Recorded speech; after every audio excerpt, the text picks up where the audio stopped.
I promise on my honor to be faithful and loyal to God and my mother. I pledge myself to the service of the Lord. What's yet the Torchlight Jumedi Ewo Neat 100.9. I promise to hold in my esteem a heritage won for us through the blood and sword of our fathers. And I pledge myself in order to uphold and defend the good name of God. So help me.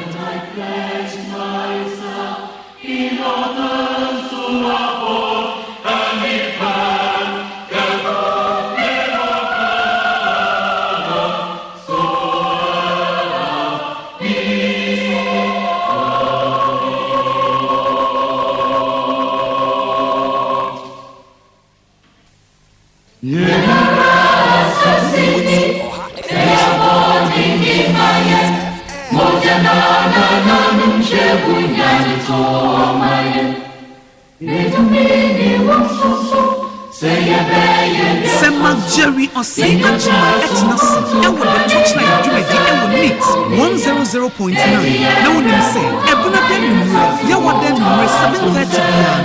radio Friday political show addition wo political show emudu Jerry and the Torchlight ayese epon and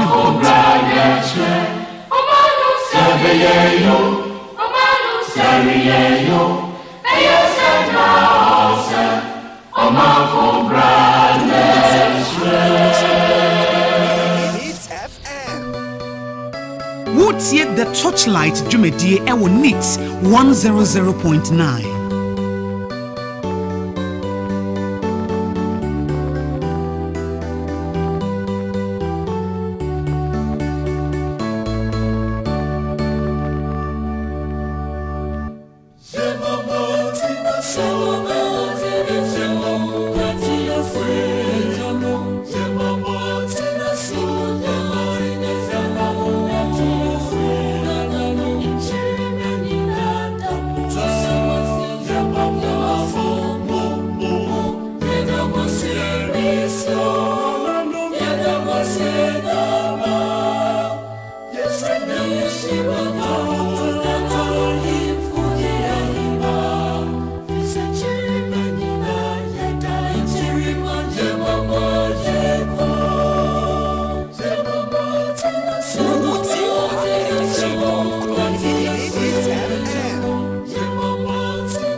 Jerry OSEI AGYEMAN ewo the Torchlight Jumedi so.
Sema Jerry OSEI AGYEMAN etnasi ewo the Torchlight Jumedi ewo NEAT 100.9 na wonim se ebuna den numre ya waden numre 7:30 biano radio so ayede political show adesua wom political show emudo Mag Jerry ene the Torchlight ayase epon ene mpontre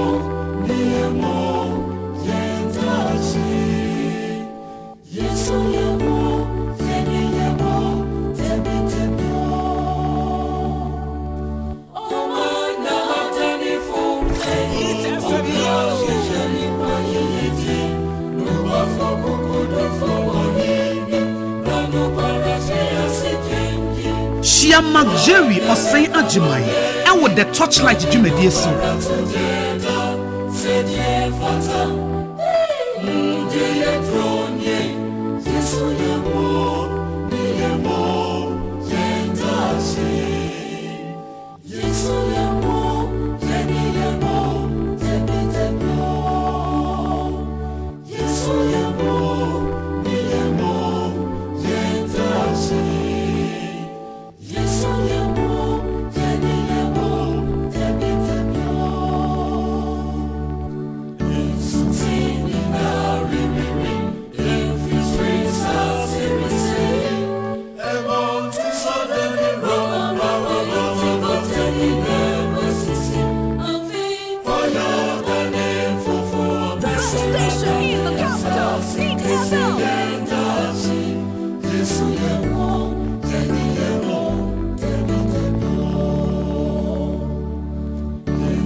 Shia Mag Jerry OSEI AGYEMAN ewo the Torchlight Jumedi so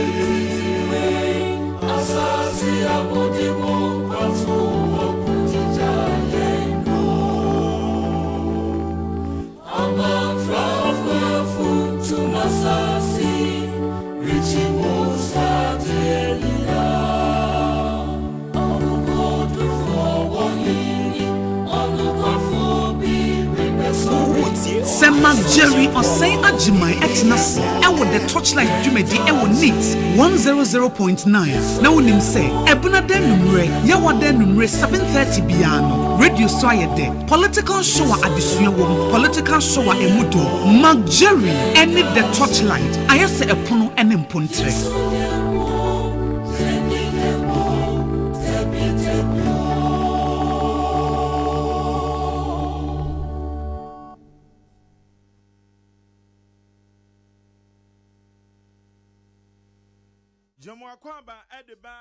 NEAT 100.9 Jumedi your friend the Torchlight and eye benada yakwadi star bed yedika ya the Torchlight ya the bra we need 100.9 so ya baba bedi komo ensembere na egu apono so ensembere na sisi the big fish on the table Chief Justice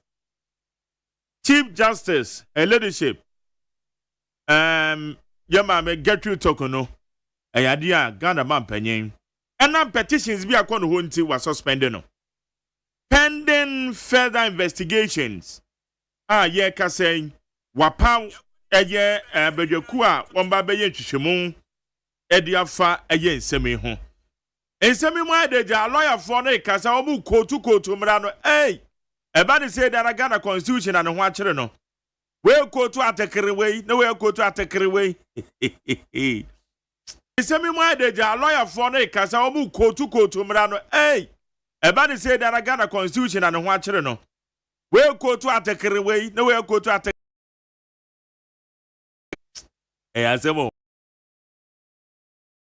akere no papa eti edaho ye bedi won komo na ye try the fight against Galamsey akonta mining license revoke ye ka say minister honorable Amakofi Boa we revoke your contact licenses and also the same baby aba MPP for woman do two frank adema on my head of 2024 elections womo thank you tour ne mu nsɛm ɛte yɛba bedi ɛno no ho nkɔmɔ adwumre ya ansa na babedwafo no so aba abetena se Deputy Director of Elections NDC Made Jibril Beba Williams Camp no so te sɛn great mo ye pa moguso yeah na mo party issues directives e dia ba bonten womo party leadership ene eye mo eye form ye Frankatuni Flagbearer de ma party no na ye woman say womo beko thank you to thank you to so we chan krata no so a Western region another day go as 22nd ochina yes one be share party headquarters region by region no Western region 26 April Western North 27 edidima babesi June 4th ochina womo ebishia ewo party headquarters and on the 23rd until also the 2024 presidential candidate of the MPP His Excellency Dr. Mahmoud Baumia together with the national leadership of the party will embark on a nationwide thank you tour beginning Wednesday April 23rd 2025 at the party headquarters kwaku sign and amodem hu him most from mo camp and no matter saying efa directives you Mike mam fa fidie so na minchia wankasa na minchia watifo nyina Ajebojo na minchia MPP amanyoko kese no na yemfenchi ankoma President Mahama ene ono so ne directives a odi aba ne Ghana ni bebia otie mene citizen ya Ghana members nyina nipa edi achi ne yehwe se ne ebitimi aboa oman Ghana michi obibia Mike yeah ase mfumso kakra bi na ase mihu wo directives na omama no anope mete se woni we kasa yeah menena na bi kasa I was on my extended osha there is a letter womo obia otwe ne ti se no pe party no ope akonya di wo so no omama ne bi commercial distribution list na Honorable Dr. Wusu Efiri Akoto Honorable Kennedy Ohene Japan Honorable Boache Ejako Chirematin Kofi Kunedu Apreku Honorable Jogate Francis Adenimo Honorable Cabinet Japan and Kodjopoko yeah it's good anope me te say Cabinet Japan so kasa wo okay FM oh okay and friend say na oye ebri na owo ebri na friend say no EDC no EDC no miracle yeah ono so ni tikese kasa mitie nkomo ekoso anope nyina na baby kakra edifa wo head na ne omo ka aba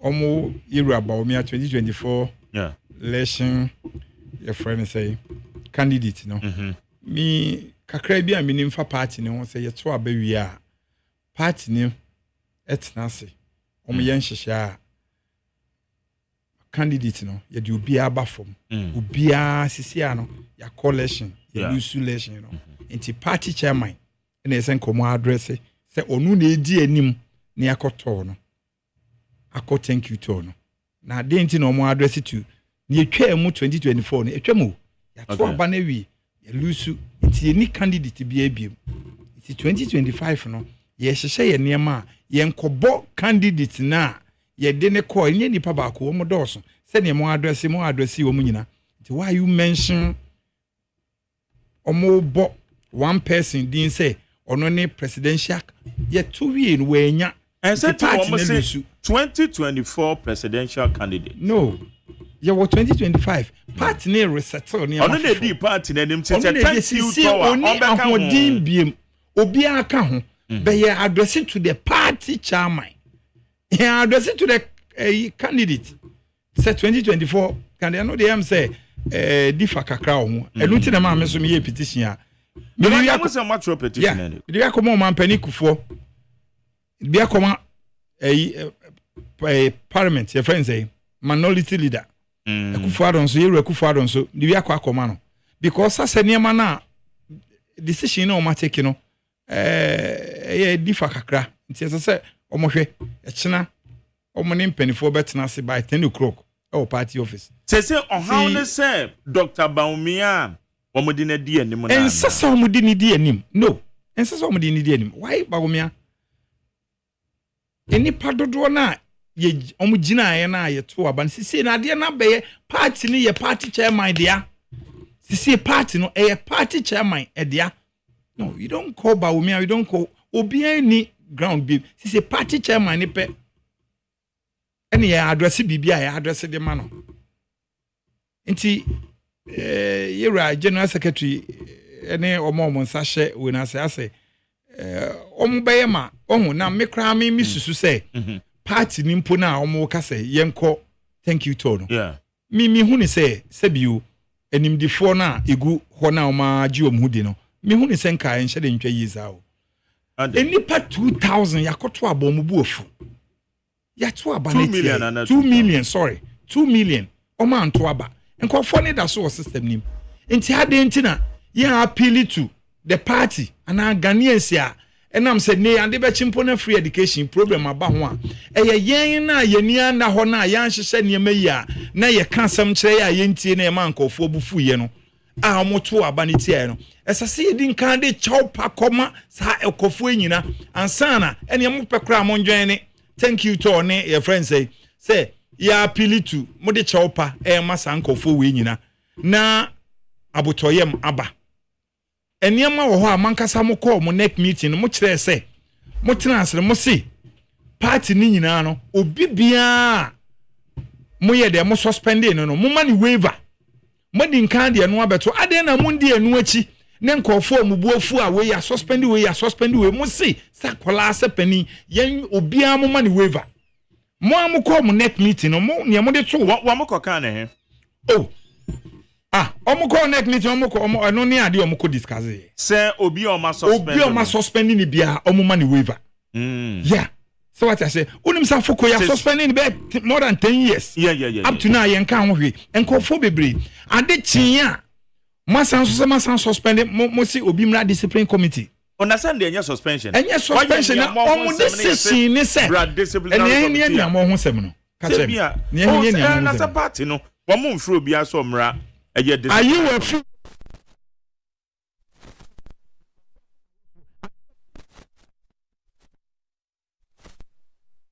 any party for no monte video ni da ho omonte ye anu omunim are you a free on air ana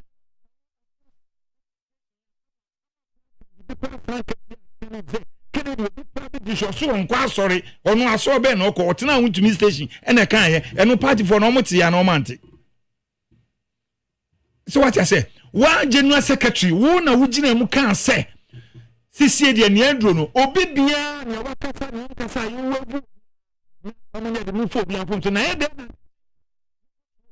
onye we nti asam na wo kan no na wo daada wo mpanifu ana say wo kan de nti na wugina so wo kan za as a party general secretary wo mra wunim se sisi party no crisis im enti se mu take decision na ade be china decision no na ma san fa chire no san aye bibi ba party na mfa ne nansi for ma se no obi abeki kan se bi akeko ene wo ka chire wo mo se yemma waiver anya den se waiver de wo ma wie enti bia wo wie waiver na obi foforo aka bibi se why no ma san frɛ no obi foforo na mo frɛ we de ene mo mfrɛ ayuwe because ono ye mp ni modu o san so ye Baumia coordinator ayu ne ntokwa dede aba nyina no ayu ne din kan create sa problem no ye go krom ha ye nyina obi en kasae ayu ne the first person din kan ba abonten be ka say ye mfan fa Baumia mra biem that is only choice yes one so choice yes opinions are free Kennedy emra enti say wo kasa efi ade na obi nso kokasa na ye to nsa friend say onu de omra discipline committee na omaka ni ono omo e kan na omo so manya abwa papo de na yes ye nyina ye party for mo se ne aba no pinti na aba no ye njai ye tie party mpanifo ye ma bibia anye din na ye ma ne be ya ede basa ye beba no ye hwese party no unity no ebeba baby ebeko bia yewura Kennedy say mo mpese osi Sunday no osi obi bia ye wie ye kwa asori wie ye ko campaign office osi obia odi na chi bia no o supporto bibia enkofa problem ma bibia beba bia no osi ono ode na hoden ne sunsum ne bibia obibia odi obi achi ubia wo kasama no ubia wo support no obia across the 16 region no odi obi achi itimo obi ensuro but mon hwe se mon nyaade a ebe affect party no anope na the same thing ko Japan can some nice inti sama mo yesa de mo san huru nkofo akoma ni abai se wutietia obi kan se o we de mpanifo asenkade we mo san komre biem de nti na mo guso a mo yese yenye ye ko thank you to Majeri amanfo bufu ni wo ho ba se party why thank you to thank you to any pap over 4 million and a 2 about 2 million anto na me say 4 million na 4 million na 2 ya na de mo nkoda o ma se 4 million na 2 about the amount mo go down Majeri die ni ejina so akoda ase no monkofo no mbuofu no omu deserve say ye ba pon che wan san de aseda naba na se ne de ye party your friend is saying report and one man mbuofu nyina no obi akwa kana sem eno ne ye momo party for say report na nyamo ne entire Ghana for ordinarily ene kosia yo ye momo party for eti ese ma wi a one me to abama mo no so mo so mo yom den Majeri because already no say party for buafu a Professor Michael Kwei committee one ma ko Ghana fa na nyina every constituency womuni obi akwa kasa eti eno ne de womunim eye party asem what about your friend say womu so eto abama amo nipa be 4 million so eto abama amo womu so mo de enye dodo no enye ne nkofo hwehwe no nu o enye nkofo hwehwe ne say mombra bonten kan kire ye say monim nkofo amafom wo party ne nim nkofo amafom wo ese se mutimi ko nkofo bi nan so ekoka kire mo say ne esi ye no yeah sorry 2 minutes na ma yeah sanfum so no na thank you no say sorry betimi account nipa betimi aba say bibi na ko yi no mo de atu pipa so what is sorry bi o ni o mo be ye no mo de atu pipa so na say thank you the chiro bia no we show appreciation what nipa na say bibi kurampo ni a on fan check say na de o maka on books ni mo any party report ni ma na anu be to party report ni mo say yes ebufu aba ye ya ade e mankofo akomato mo ye ma omo ma ye nya niema ebe mankofo a wachiri no amanfo akoma beto mo ye ma omo nya ne omo ye because ne omo ye no hye nkofo abufu mo na amanfo bi fin say okay sa de a o ne omo ye bia o de ye hwe besisi enenko na amanfo asan peja omakoma say sa executive na ye nyi omo fio because omo ne ye problem yes national executive I'm telling you Majai ne kra na make sure Majai anopa evia nwumre ye gya ye adwumate wo ne yete ye tie ne nkofo kan Majai unim sade we besi hwe report amedi nkan ye wie promise no ye say obi siko by 16 region no ofa nipa 5 ye wie ya amede me de koma president ne party no hwe Majai omo si obi enka makokoi committee na say Majai metimi asene ama because e wa abonten ewa abontin omo na ese se mete se mera ka so obi enye papa Majari jaika jai eno an ekuto me se Majari jaika na obi ne yiri mienu kra da dem o ma da wi no oba ne di kodi nkomo sir asema na akin oni ni kunu onim se no kra oni ni kunu mienu pe na ada wi no oni na damfo di kodi nkomo na asema na okin ye nuanom kwa na ye Ghana how eti honorable Kennedy Ohina Japan be take part na oh yes okay be yeah okay echina no pa they say nyame adom chena mu isi party headquarters eti o dia citizen in Ghana wo support honorable Kennedy Ohina Japan no what you are saying is womunyi Dr. Baumia edin na womo dia camp no eno na media ma appeal to the party any party penifon because it's just nya sa na party no enhyehyɛ tie dada nyina mankasa munim sɛ nya sa na party no hyehyɛ tie nti adentia ena efe mu de wo ya behye na esande anoda amanfo no omubuafu dada mo san so asan pagya nkofo akoma bi why mo ye ne mo ye wie say thank you to na mo kwa mo de mo kɔ wie a mo wie a fine na efe man hyehyɛ bi a mo de beba no see the esi akwasum ni wura obi aye ready so obedi so de amamo be mo thank you to na mo komo san ko se enkofo bufuo kra ama ne esi ye no asen sitams tere kra ka enya se bia mususu se bomaka se Dr. Baumia ono na etu franka ni nti womo party ni mra ense so obo ni din kra eka o ma mo bo mo din ni nyiro obi agizevu Dr. Baumia ho obia but ma ono nya headline se asen enkofo na ekuje ono thank you to mo pese mo cheze na party chairman na adwuma ne sen oh ye den sisi party ni ye party chairman ne de nya Dr. Baumia dia me kan me say omo hwe kra na omo anya attempt so omo de Dr. Baumia bass kra no sa your friend say possible no kwa akofa party executive say ye de omo ko thank you to na den obi aka say mo nyese me say maja minim ni me kan minim party na ye me party am wom minim ni omo ahye ne omo adwen enti omo nya isa ne ma na mo ntutu anoma bia ho na minim sa executive we no minim kwan ye fa so aye pass executive we executive we the way o masi o ma bon no enioma ekoso na ye mfomso a se na ne no ana o ye menti ase party ni wa ho hihie mu enti mo ye mo nhihye mo yewra afenyoma kensi sie wo na wo ye parliament no 88 no yakobo mabaso na nsen ya woko wo na wo ye head eniema na ekoso a party no enipa no sisi NDC wo over 190 seat ananya sa enya sa 180 90 ana 86 aka for na 190 enti ye be dendi 88 akotu sa city na free ho mo na nwi huhu se be ndi ma be na mo be ya kofo akoma beto mo mo san so aye niam a edi nkofo ehuru nkofo akoma e na mo start se mo san aye adan MPP na ye nimu dadaada MPP na omo ye omo nhihye a what be that enti mo ni bibia kra mo nhwe odo size mo baaye kwan ya no mo fa so no mo hyehyɛ party no omo ye party ni nioma ada na mo ye nioma tro cancer Ediana na ose party ni nyesese majari fatujwa sa party for no mo receive fatujwa audit o kan wi petition no dey akwa come petition dey say what me to make any nyina because of time party will beat me akana and say petition dey because petitioner wo dey akwa come party for no they are work and say it was a petition on MPP's nationwide post-election thank you tour. We, the citizen of Ghana, humbly write to your high office to express deep concern over development within the new Patriotic Party, specifically the recently announced nationwide post-thank you tour scheduled to begin this week.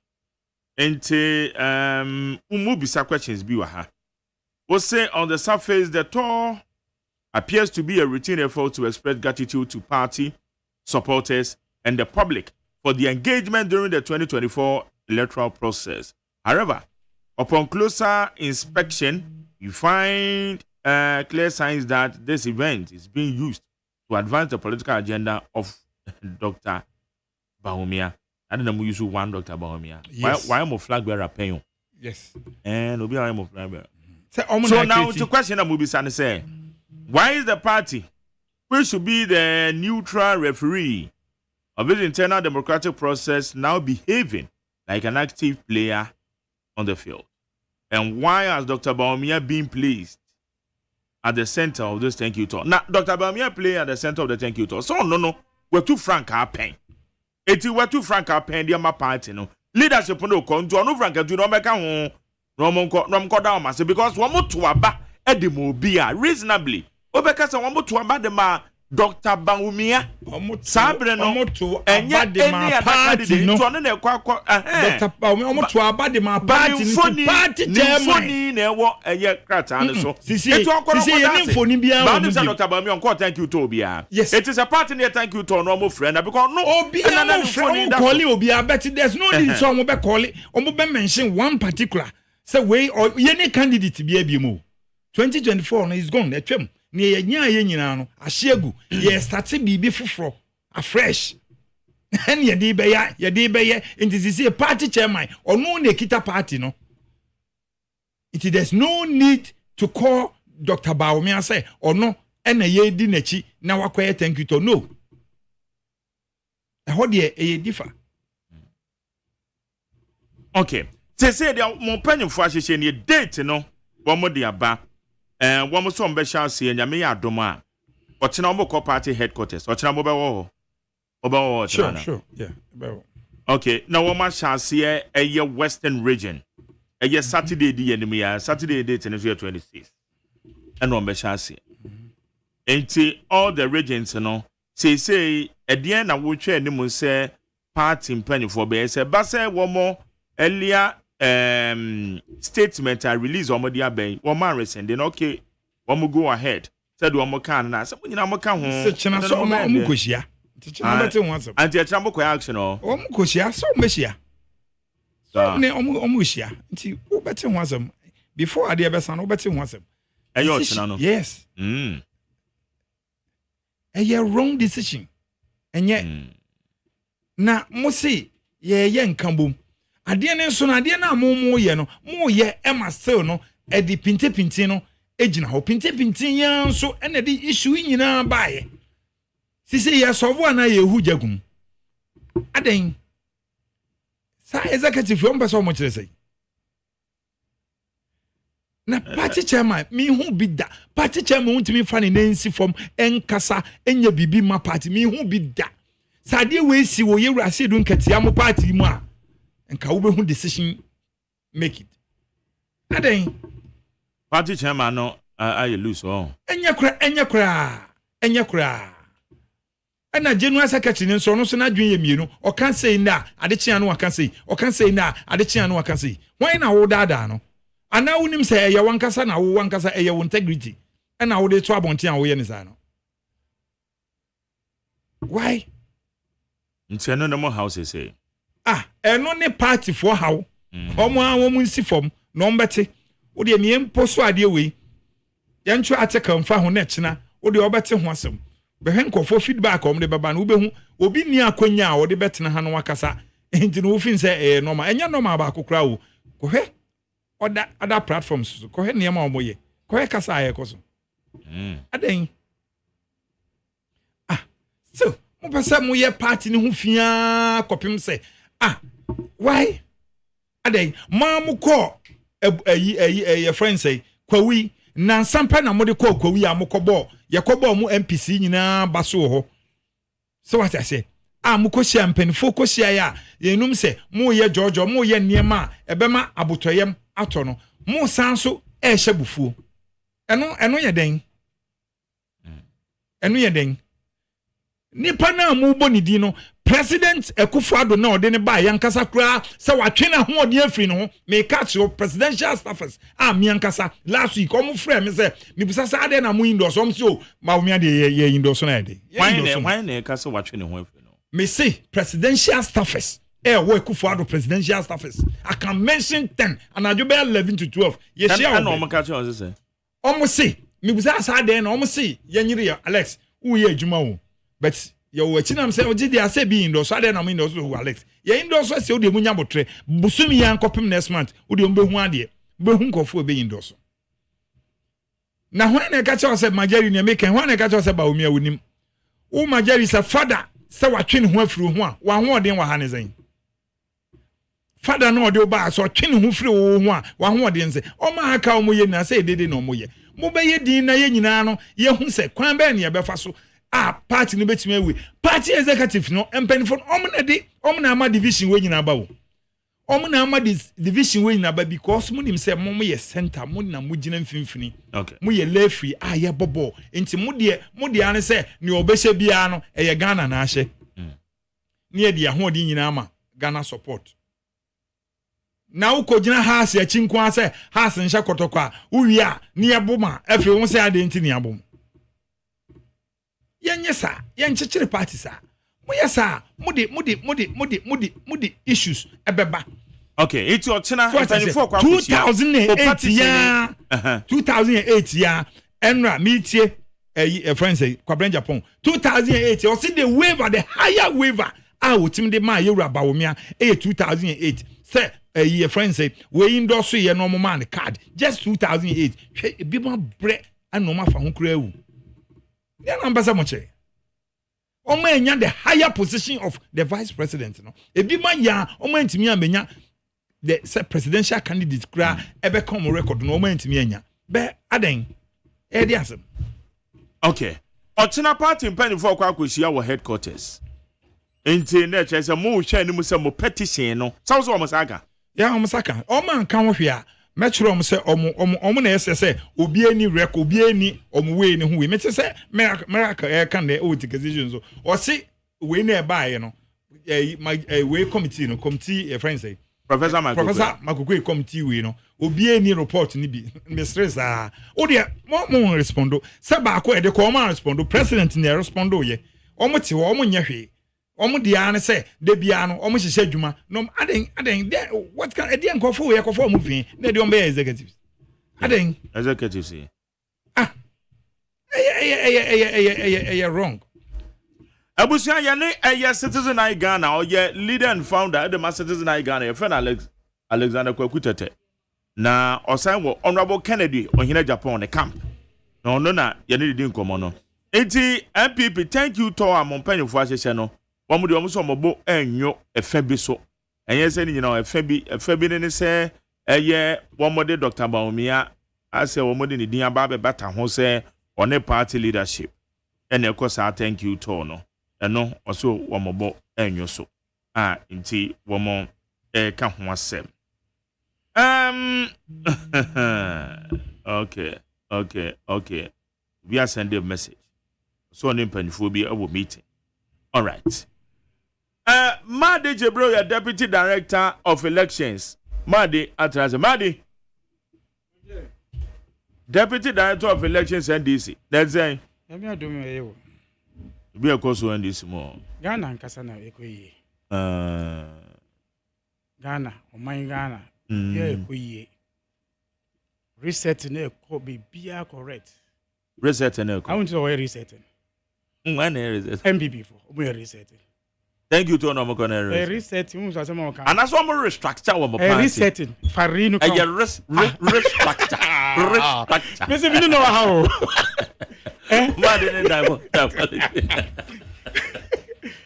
restructure. With a refresh on a shade.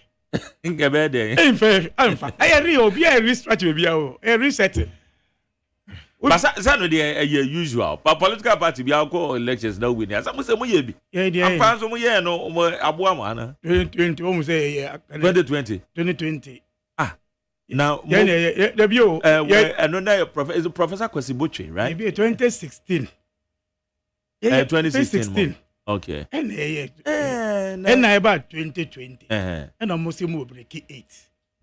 As I say, I dear want to say, oh, I dear more, yes, say, any part Moko to a park in the Japan, a chow papa say 1 bar, you've been at 20%, Branania 18% and connected to 8%. What baby in the Babu do sap and pencil, we in Crawford frame. Now, why are you in growth? Not here, I was on Casa. You see the pot no Mumunya, the Ekitabino. Almost party, no more could I report about some party in the almost party now. Nanka, one more, and I know to see, Ochina, and I both say, Abua, Baumia, the Elim. What's it about me when you're candidate, Papa, Mumba Castle? Won't go that was it. I started no besa. I'm not nipping on that. Okoto. Can you say JD may yes idea we? Okoto. America say Ebra. JD thank you. One say two party letterhead so. John Mahama as a flag bearer. That's all. And I call you. Thank you to. Yeah. Okay, thank you to. At that time, okay, that time crab we also contest in be. Alabi. Joshua Alabi. Say oh, but we would say, Mokwa, Moko Pow Beach. In fact, only say na Kenneth Ewofie, or say Mimpi, Mimpehow, Musimin Papa, were panicho, Ebedinani. In fact, that they look at that now, I'm not resort to know. I'm with the ambulance, Eddie, and buy say one bar announcement in ye. And I'm only buy and say Charlie Bedina. In fact, only say Kennedy Japan, a popular, a chamber with me on the campaign. In Bermuda, Kennedy Japan, any the auto in Jomono. Guy no auto in Jomono. Antonio. MPP in Jomona campaign. Omo campaign be no posters now more year no. And non poster make say Canada will storm here. No ma dinner can be by the bet you know. Ka ba ko no dia monfa. And no ka say okoda asede na okoda ase. Nipa 4 million ato abamba no nko down man. Na so ma 400 Ghana say no win is elections. 400 delegate list no ma say. Delegate no otu ni sika na ni vote no ma no. Sa sika no otu ya no. Ni reporting sika na di vote ni ma no. When he bought the delegate, omo ka say delegate we na na person want to aba mun you know. The point there be empene mutu 400 Ghana say that are not dollars the pesca with dollars is etia. Can I suppose mo me isuge say be talk delegate. I use candidate. Oh you are my 4 million vote and onya ye. Na bomb OSEI man.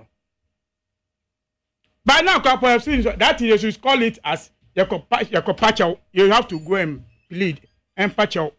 So, the candidate be about in the history of MPP. One team cross to the usual one custom vote or more traditional vote. It is an apology for anyway. Our MPP. On report, almost say almost a month from MPP before. By the time the past, they just gave it to us freely. They are equitable and authentic. They should come and deny. That's what deny. That means other say reports in a while, but to make America be mun some. Now, let's organize only the Moko Lucy election. Let's organize a way. You call. I mean, feed by elections. Adiasa no was a spectacular, dark spectacle. Don't know. Go and check on record. And Adiasa pan sumpa no was a dark spectacle. Then why none be? Who interview Obi and I be no interview MPP issues? Nana be. Young could grow. This is a be according to grow. Then MPP is bigger than could grow for him to bring. In fact, more issue on file Nana be by interview. And then vote Ben on mom. Organize a Ben or coalitions ultimately the bigger party on your vote said. Yes, so deserves to be organized. In fact, you need to stop talking because on Nukapo na washem crofoni ya ukrapo. Okay said, Okauna alantamate free MPP. You call Assembly North. No, be kita Mike. Who small boy. Then the friend Kasa was friends and remember Kasa was debi we in here. Also a small boy. Why? A small boy. Why alantamate small boy? Because we thought he's arrived. Report to where much na chewo o much report na che de o mu koye no de o mu ba sa Alisa hotel no o mu bi e papa Alisa hotel o mu bi ya nti MPP program at stay ya o mean around the lunch time to dinner time go and see what happens but you only talk about serious issues then you win koye but we deal with those issues until dia one more koye no wo as a political pundit when they say more party no. But the Ankasa no before even they go today. I just suffer catchers at the Omoyen, secure Baomia, and truly are doing it for Baomia. Almost say, Oba, Obayama Baomia, so beg you fought you a free, they away free. Kennedy, the point is your best candidate. In fact, in the worst of it, only your best candidate. On Ankasa Crapono, or catchers and Anka win the Baomiachi. Baokadine because if you can crabia, almost saying, yes, I do. Obi am Obiesco. And I don't know say Juma we no. Say a party. Bad a party. And say you must say one am we no be any na fitas. Ente sa. Mari Jibril. Asa eni braba. Pasa. Epe mase mo. Epe mase but mama Kennedy Japan say onim but ebe one mu diagro. Say me. Thank you, Tono. Yeah. It is good for a political party. Thank you, Tono. But I'm expecting to see the Mombeka, the Omekoka. Thank you, Tono. I'm just wanting to see what they would say about it because they say, you know, because Omoko do assemblymen who are. On baby assemblymen say, but now you almost allowance to mama by one allowance. I want to see whether they will say they shouldn't listen to the mama. Because if you go to talk to you're able to talk about some policies. Oh, me G levy. The mama ye free war anti-airborne. I want to hear them saying it when they go to the field. Say a bit damase. So more to about my the mama by obey. Of once ya produce upon chroma. Only my ensure free COVID. And only Mr. Bertrand Rossi, they be okay, say, Mamma. When they want 2020 elections again, no, don't catch it. I say, free. tricks and the so they were waiting for you to come and do the tricks again. I just want to see in your mouth, Becca. Say, we know I buy, yeah. MDDC buy, no, yeah. We want to see them what they will talk about. That's what I want to see them talking about. We Baomia, with the same Baomia, and I may say, never bear and Obeka. Never bear and now Obeka on the field. So that is what we are expecting. Say, Yantuama NDC party constitution, a Ghana constitution, a bonipa bakupe, and who bind the able. Into your two na Yantuama on it, just say, bear 2 weeks, me fan 2 to 3 weeks.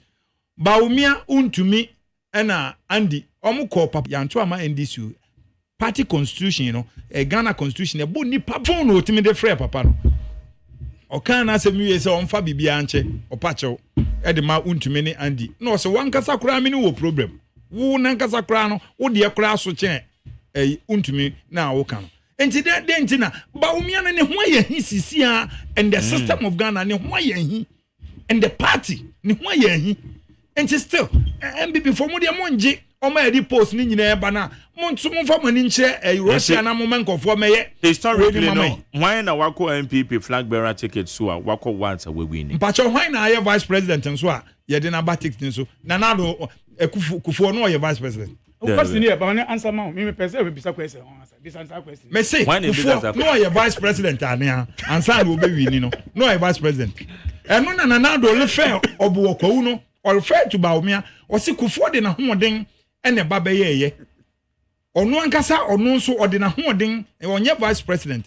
Now most small minority in a failure, ya the party need to me. You say I can for party. If you the amount now they are quite what's the yansan? Ubia or Hong and the man bring champion bar bonting, Ujina or Moon in any case or no so back contest nibino. A honey see ye. That way, Uncle Uno. A year weekend, yeah. There be Omuko Kou, Bakuna, Omuko Bo, MPC. Yeah. MPC in our yes. You see, you know. I don't know so marketing. Oh, into the branch of us market. Betifi, Omun hospital or Skelko market or Kumasi. I bet you hospital then on we. They see no way. The Domame see no way. What I say?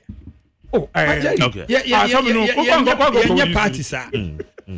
Party in Penifon, Obuha, Oba, Obi only carry to say just a Oba, on to mean country. Beoma, on bet do na Massa Wuni Nipa 20 Asia, Unyamu 2. Okay. Me say, me bo presidential staffer, omni Kufado, o can we ya, penifo, nyankwala. Be 11:30, kubo 12. Okay. My yedin amity. All right. My it's no good. 100.90. MPP, we thank you, Tono. From the camp of Honorable Canada, Japan, citizen I Ghana. Let's go to the and crop for so I'm and so into my petition and or Charlie address a petition no on become himself. Maddy Mameje or thought and there your wire can be shimmy at CJ or my penny or suspended no. My menu comment on it. Mike Jerry, Mammy Vacunia went here it's here for energy. Na menchia nothing know which I mean. First one don't buy no no say kaba me ask na ma o man no exercise bi ntia wo say me clean tem to so what you say me for kwenya we ntia na ntia na me ka say wo so ya de weekend we so wuji we ni fa me kan sense be everything I go for. Then let me also take the opportunity to thank Omampeni John Dramani Mahama and the people of Okowu, especially the leaders of the party.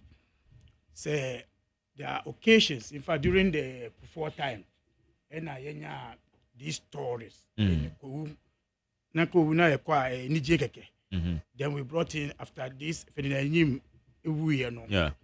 this develop area beyond the gliding festival. I think that this time around it has gone beyond that festival.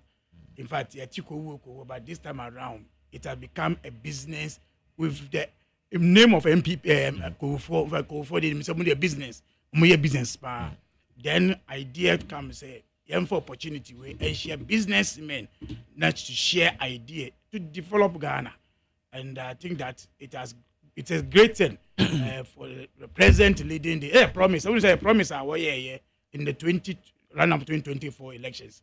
Okay, I say idea may be because last time you call now the MPP feels say we came there for fun. Because there are opportunities in Ekwehu. Yeah. When you turn it run well, na nyame adom no be president will make it an institution. Now your man did not akwenim. Ampaso ebesi no brought all its most chief executives and financial institutions came there to show a dear more.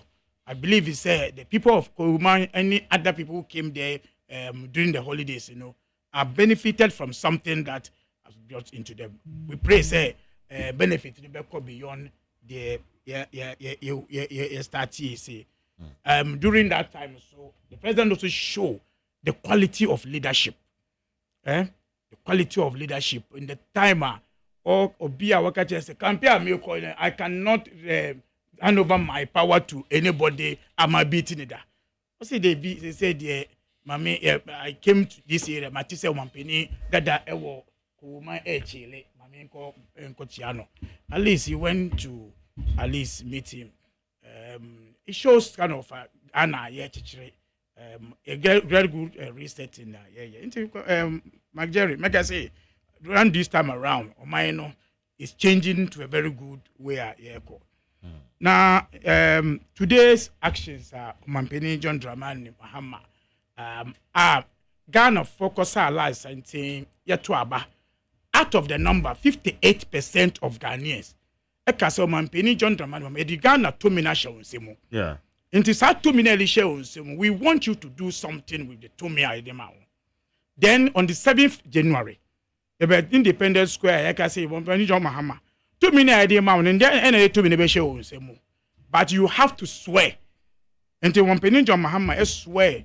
Say constitution no yet to abama no way constitution no and the be juma because me mfa be free volley and MPP NDC constitution fanya juma there wo constitution mo be be so man fanya juma mo ina asoman no even though me majority na anya no mo mfa sa to me no enfan yim free konya so enti I say Mampeni John Mahama won fa constitution ye juma ye beka bia no de obeka brofo beka no bia no be by constitution be juma. And the constitution musu eka de on mama agi tu mo ya manfo to abama no say me ba me ye hoedwuma no e say wo nkrofobia o ha o Mampeni ntimi nka because me ye o Mampeni se me nti yim free so me mpe o ma asem ana mo djuma mo ye renye nkrofobia o ha ye be ji o ma o fa say chief friends CEO sa o Mampeni eyi o mo one day o ma ya swear in no say me ye obi free ho sa na o ma no kire nya sa magere but you say people o ho dia o ntimi mfa sa to me no yi o even though I'm out to me no. But just say obi a petition. Ghana ni bi Jerry. And then I say and also obi say o petition say sa officer we are tell na what ejuma we here no. Na ejuma no yen. Enti me for say o Mampeni yenhwe mu na yenyi nu free ho. Mra Emma do Mahama kwan. Enti Ghana for bi a petition Chief Justice. E wo mra kwan so.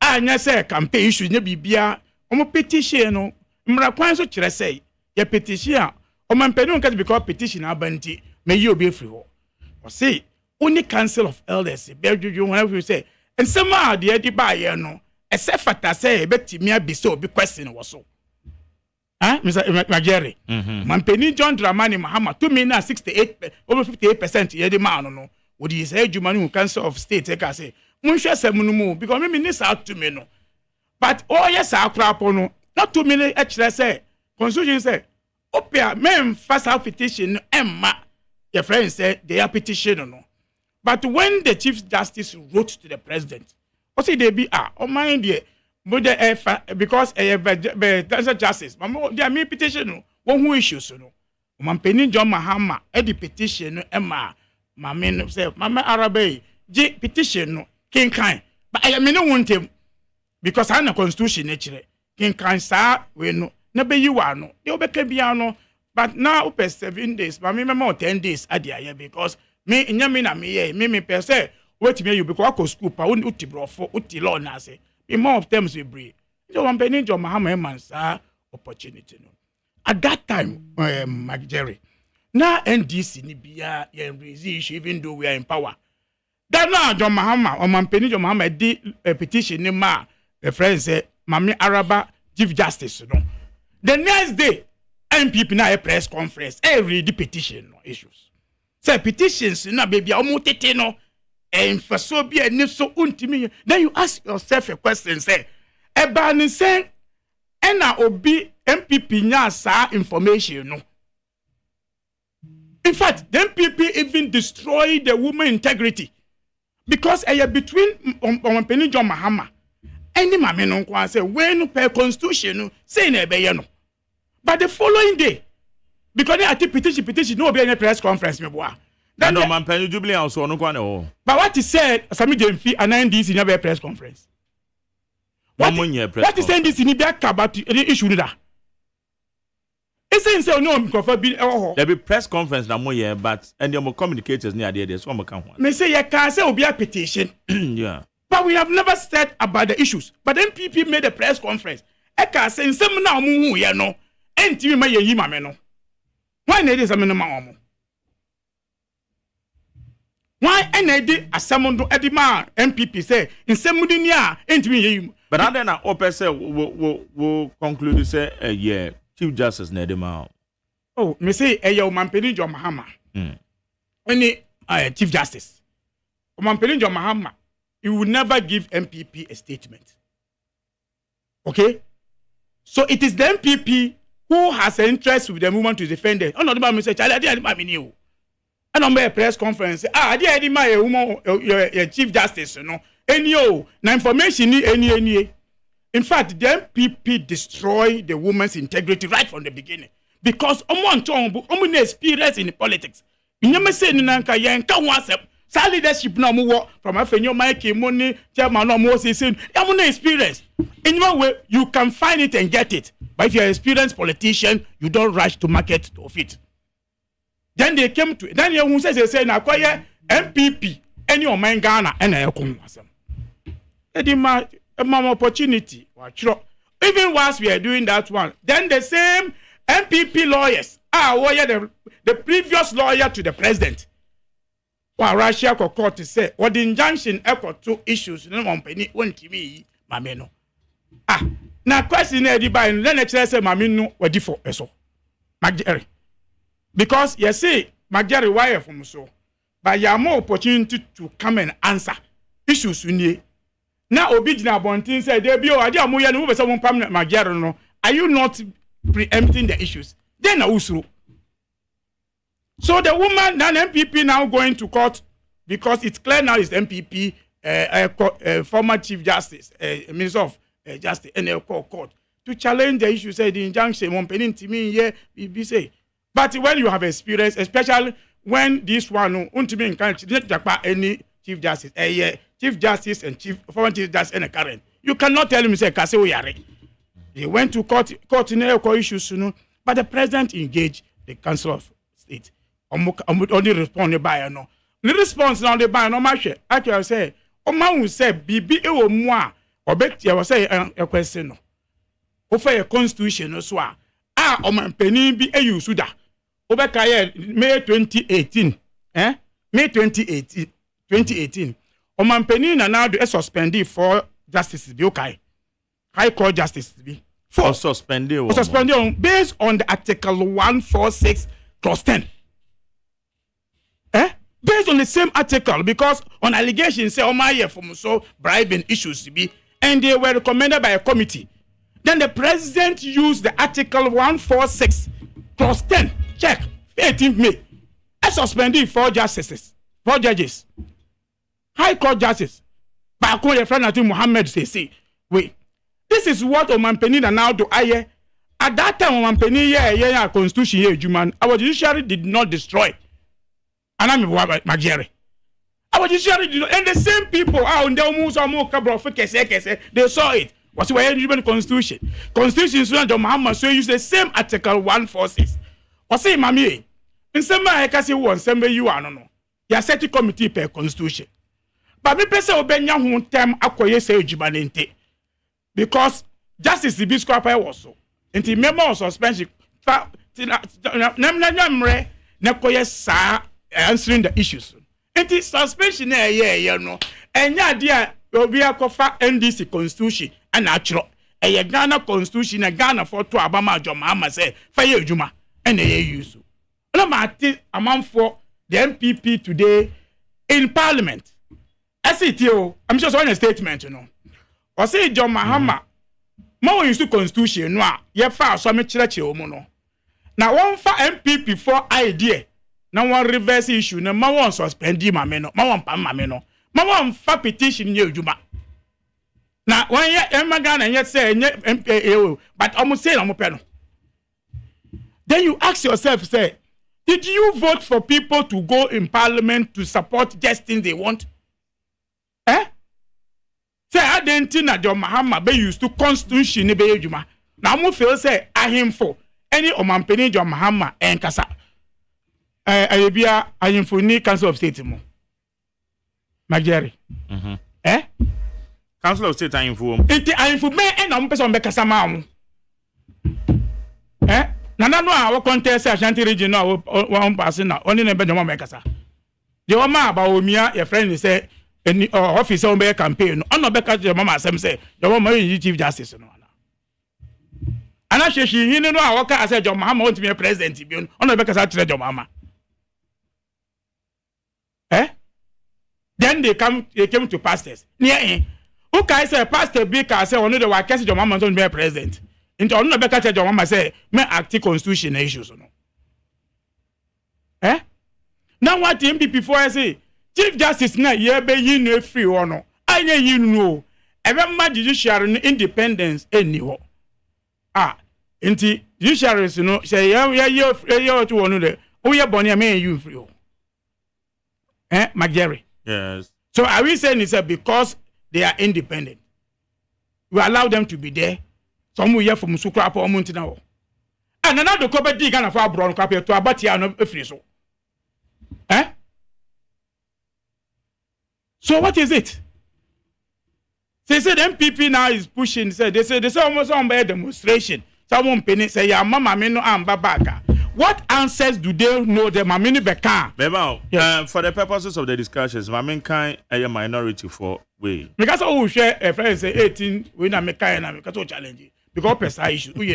And I said work as I said my few and now what say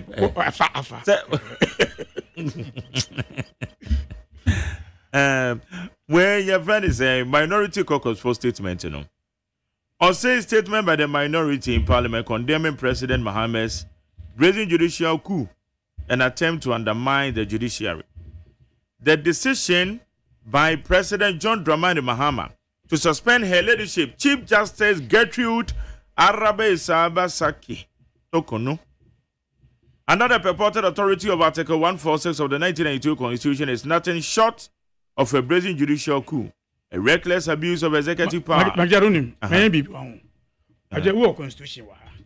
Article 146 10 then eka. And people can say Constitution Article 146 no. Constitution. Next say brofo no amu chro no. MPP pa na chro sa bro. Leaders we na mo ka say more leaders. Abase or say a purported authority of the Article 146 of the 1992 Constitution. Ebeka no. That be what say our Constitution we say 146 no. One ka say aniwo. One ka say enya ade. We say ye use sunu ye ade. And I make a tell so on the 18th May 2018 Omampena now do use the same article way 146 plus 10 B. And no say no high court judges. Now I'm appointing. I'm talking about judiciary. We're talking about judiciary. Omuni na mo find the same line out there. Until we use that article no. Chira me say that article no en affect Chief Justice ana. Say that article no any Chief Justice won't be used so get Chief Justice. There we go. Magere. Nobody should quote. I'm lawyers. I'm catch say article 146 no. NDC for manifesto mu na ewo any constitution mo say use no. So continue. Okay, or say a reckless abuse of executive power and a direct assault on the independence of Ghana judiciary. This move taken while legitimate legal challenges are pending before the Supreme Court. Reeks of intolerable political vendetta, judicial intimidation, and a calculated attempt to pack the courts with the NDC sympathetic justices, as openly promised by President Mahama in Akosomo in 2023. Chief Justice, the 10 Chief Justices, I say pack them into the 10 Chief Justices and Baba, the 10 Baba. Because I think that Omo Mochro way no, Makacha will say the MPP leadership, they have a problem. Brafuna watch no say, yeah, Chief Justice, you know. Then you are going to pack the judiciary with the NDCs. Into NDCs very appointed 10 Chief Justices, Anna. But who said the way I say, you're political too much. I think I've been hearing because I've been hearing this story in the political, Ghana is ruled by political rule. In fact, this story about in the political, no, you know, just a gimmick in OBID. And that Obi let me ask some more mine. Sir, what be banner ya trainer was say where the political witchcraft. But only Miss Obed flap to me, and only Miss San Ebeo. Mebois. Only Miss so free Hana Costa de Arabia. We are Ghana new, Costa de Arabia. Nasa be Ukofo be area. Only say you are your coon. Sharia in Saudi Arabia. Because what they answer obey, okay? It's over my Ghana, Mona, politics. Now you are using law, the idea. What's it? Politics. Now, constitution, your constitution, Bible. Who lead with the constitution? Oh, Ghana. Magere. Constitution. To be a coup, you should consider you. David. Politicians and the issue constitution. So when you are using it, no, because I say a political game, then a person in you.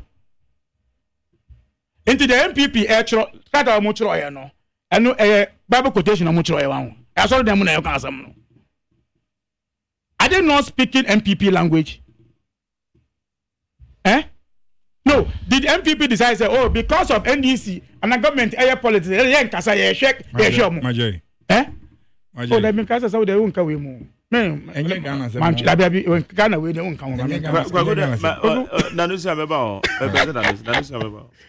Say mami ase me Ghana se mana. Ode Nanusi abeba. Yeah. So these issues now, Omoka, anywhere they are going to pack the issue everything. But I don't know be our position now. Must you do our bemono or package the judiciary? You can't what will raise opposition. What will raise the numbers? They can say raise numbers now. Yeah, can see no. Okay, that's what issue. In fact, that is why even the two now buy any. In fact, I can some of the petition against the woman now. A man from Amuliki you know.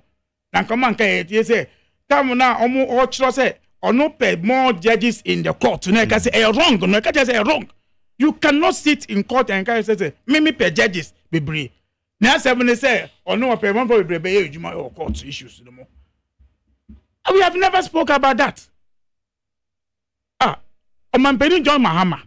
Only say Judge Wood. Now, where your committee be okay, committee issues be okay. Ebe Chief Justice and Akufo. John Mahama time whereby she NGC by she still was the Chief Justice. Yeah, you know. Magere. Did we appoint Judge Wood? But you know, Obi, you know. Obi, you know. So if some people should start asking yourself, say, then Anna AC. But who said the meme challenge in the again, challenge political campaigns. Moya, Monsama Mokano. It's a mobile beam, be an genuinely. Because I see, yeah. Because JDM Nakasa crack. Say what can say. You see. Yes, okay, Okoshia. Okoshia and this lawyer. Or say one Nanado and then in Crawford and their court, Supreme Court. And my more and this for class and your press conference.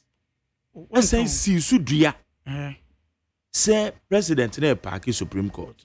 Now maybe better radio should be say na mo kind of say or package Supreme Court yes because president will need to be the numbers no e ko buka mo ceiling or ka and number there's a ceiling be anywhere that time na yam run another year okay right now you are defending JD you made them run the year perfect at that time so president yam run the mama o dem run ejuma yam bon sama no e so dem run the year ejuma yeah that's correct so mo chro cool no mo chro say we no enyem ra kwan no so na mo chro no mo say did they think through it these people, MPP from Mukuchros Africa in there among every did they think through?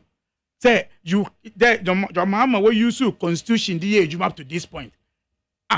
Again, my dear, only miss at this point, you know. So no way in year. Doesn't mean say suspension. So what MPP? And then MPP nimwa. Mamina kachira musa chale me kwa emfa enti munye dede. You see, MPP behavior shows say in some way you can't tell no. Munya opportunity to read it. Oma katina why a loss ni na no emfa.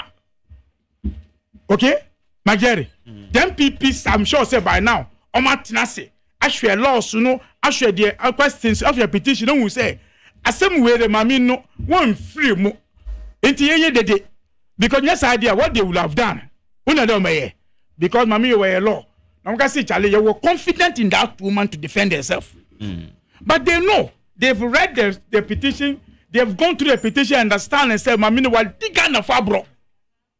So they cannot defend her. So, yeah, patapa, also, and I'm almost started patapano. That is why patapano must start, because next idea, they could have waited to listen to the woman. But I believe it's a Damashe Mamino of ye. After all the laws, after all the tricks, I won't say and that is why they are doing it. So the political side of it, we are all doing politics. But above all, Magere, that statement now can say John Mama no. And MPP for Ghana for I won't say they be who got to my MPP crap and yam for so young got to Abba. And the Ghana for to Abama John Mama say, Fire Juma. It's so the year, Juma. And I was just going to see Mr. NDC manifesto. Show me anywhere that John Mahama used NDC manifesto. And I may say, Tio, Maddy, the American say, I didn't know, say political statements in a BEM. Na be a genuine. And I say, I'm preaching, the Mama preaching, the Mama original platform on 1 year of Juma. A political statement in a way. And the constitution, no, it's a politician that guide, that rule with the friends there. May why MPP also should be worried. No, they are worried. I don't see why NDC also should jubilate. No, we are not jubilating.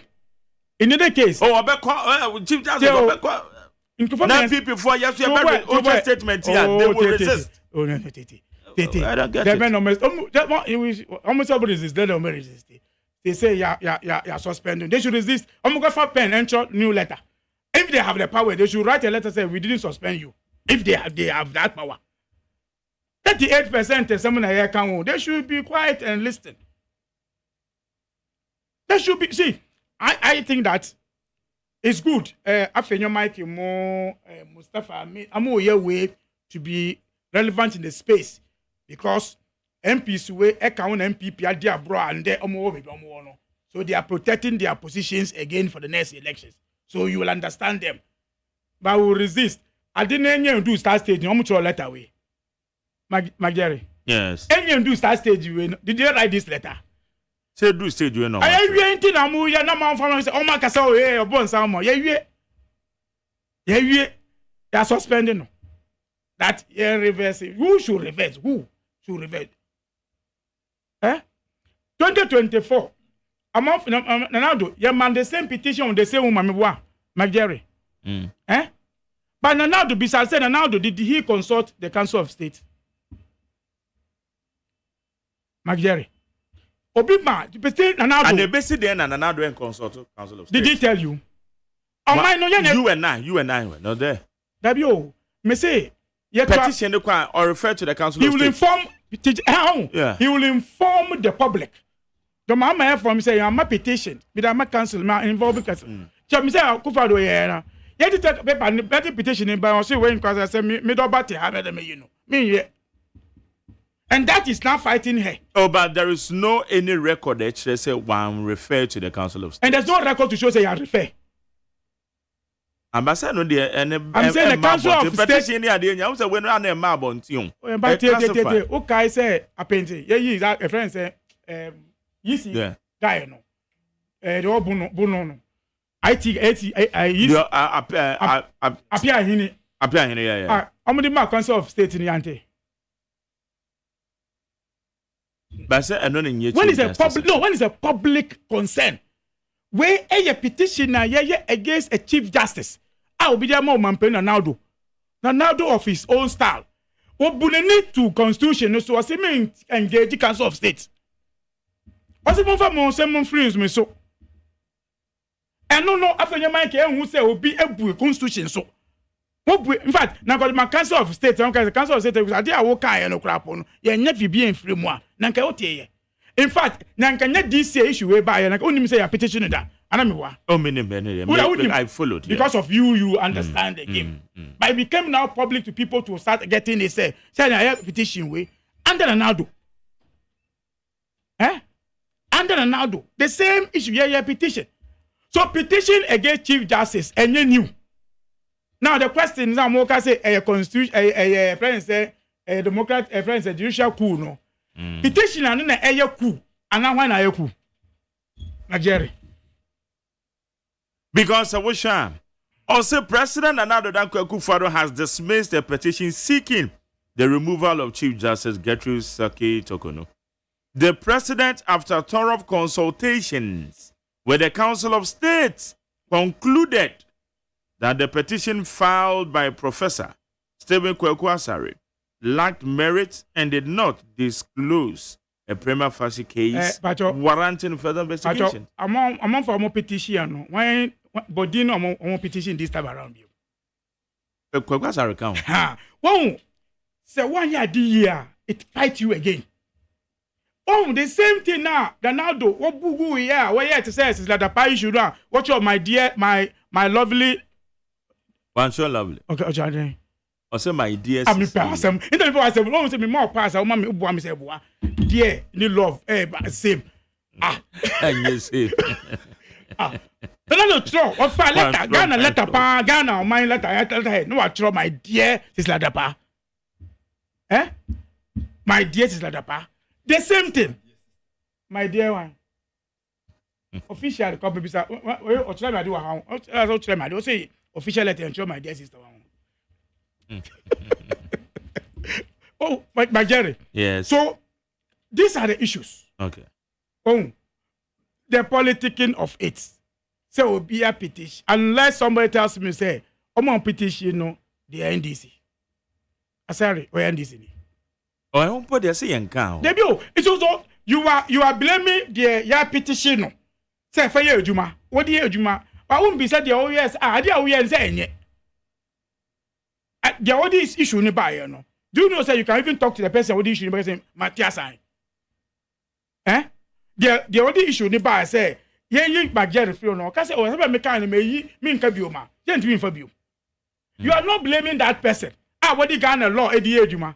The by all the constitutional case say man for Juma. And I'm go parliament and the mu free o. Was say identity na wo ye Juma. Now you pay where you inti your person here from Musoni constitution that will pull you in friends the parliament. Now you also say why you born. That's what the MPP was looking for. Until they show us anyway. Say, in fact, they say baby, say almost say yeah, more example say Charlotte said by no, she was independent. But one penny Ronaldo, etimi yi ni free. MPP for say ya from last year. Man from from so. Now Charlotte said and they said no the tutu we ho epe. Independent. Already na Charlotte say woman no more issues no many idea. Only one issue. And why no issue? On the saying currently that's that issues never electoral commission say in the and can bobo. Woman me say me make a woman internally. Idea what electoral commission say. Why can't they now bring the person who got the machine now? Why are they not even reporting? Internally. Why are they running away from that one? Because they know. So omo issue ni obi an free omo issue ni free mu and deal with say now do eji share to say the MPP play say oye from so yen ni free ho. And now the same constitution omo in fact omo ko to pada e was circle. E bo pada say now the constitution ye adwuma. In that John Muhammad the constitution ye adwuma dey sebi on the woni moja woni munti e bone.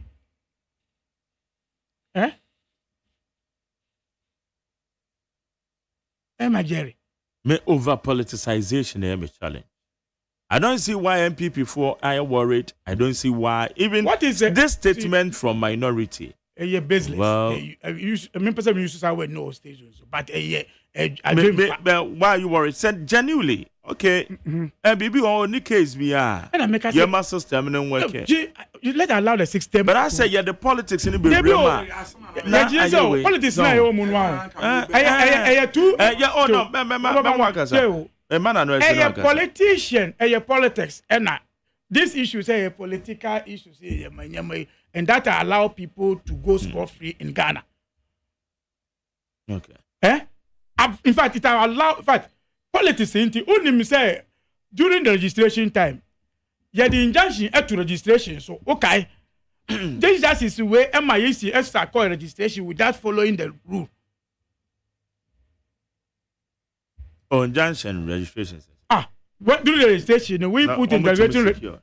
Yes, we put in the injunction or thing. Or say what they be. You see, Uncle so because Oman I bet me how as if you are going to the end of the world.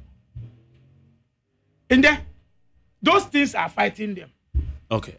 Those things are fighting. So that will be our say car walk 140. Who go speed now? Magdalene was say kind of cover speeding. There's no way it was speeding. There's no word over speed. At the time now, we'll take speed, it's politics now, woman, any day.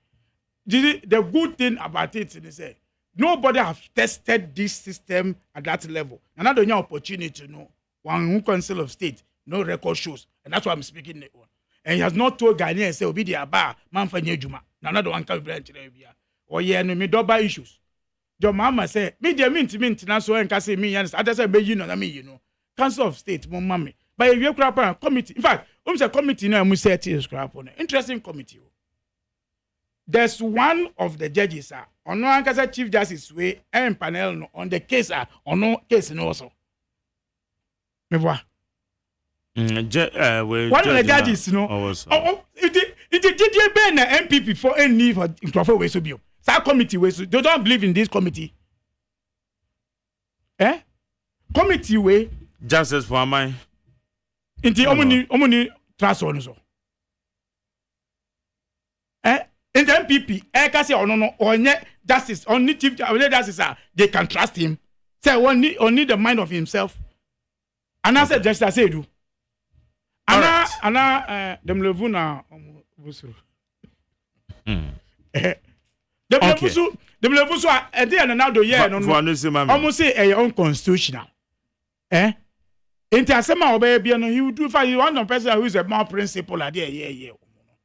But they should wait until the decision final comes. Say recommendation about say yen you know and say men you know. That now the president will say okay recommendation about but say recommendation about say yen you know why from so constitution and more option say me person me you know unim say the constitution sha and no pamono. But as at now, we're still Chief Justice. Any international Chief Justice, so Magere. But the powers as Chief Justice or panel to do something, and to also give her time to be able to go through the lawyers. I believe you say you will not miss a friend say former Chief Justice in a friend say former Attorney General. Godfrey I'm sure they will be part of the leading lawyers. And a deputy, they will be part of.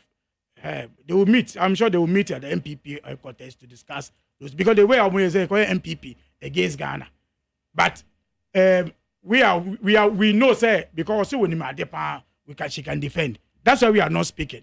We are waiting to see. But the suspension now, John Mahama, the president, constitution man, I say, and we are not surprised. Minority will be on the paper to be writing this.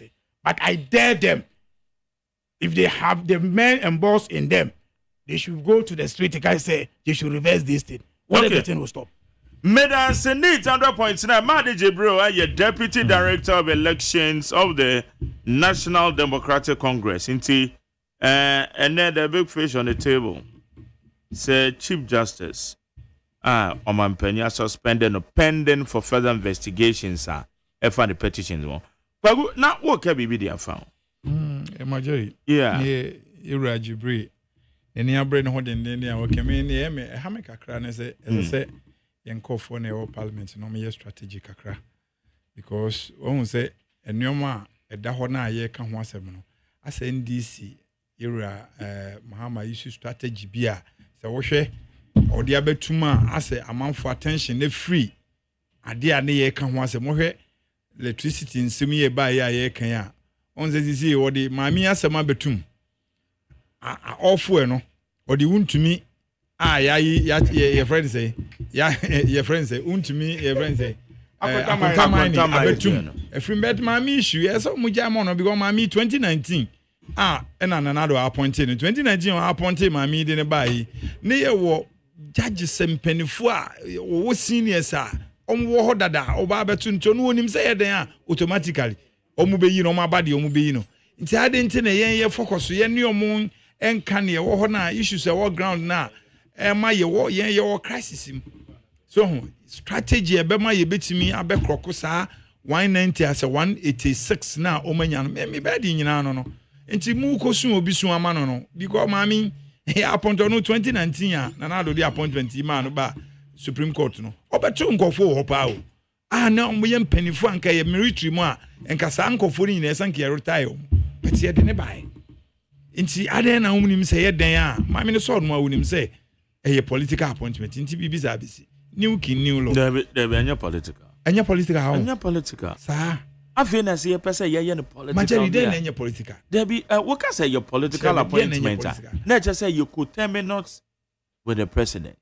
But your Chief Justice, Oman Penda that go £4 or Professor Mills, JDM. Oman Baby, Juma, your friend Chief Justice Georgina Wood. Georgina Wood more and no. Georgina Wood more capacity now. Omo de be Chief Justice. Na e different. You cast a political appointment. You could terminus. Abansa you are moving. Okrobi ma me kan jo zeko. But Chief Justice yes, and this and this Inti ye IGP na e political na political appointment. But see yenyi no. And I say yenyi no. Yenyi no but say why police. IGP. What is that? Aban wapamono. Wampamuno. Oh, so where IG on IGP? On IGP, best still. IGP there or my penina power bow so best sound. That's all. But Chief Justice, you were quiet first, you know. So and yet too political. And then I may make us say, well, why must MPP? What is their worry now? Say penny for no. And NDC, why should you also jubilate?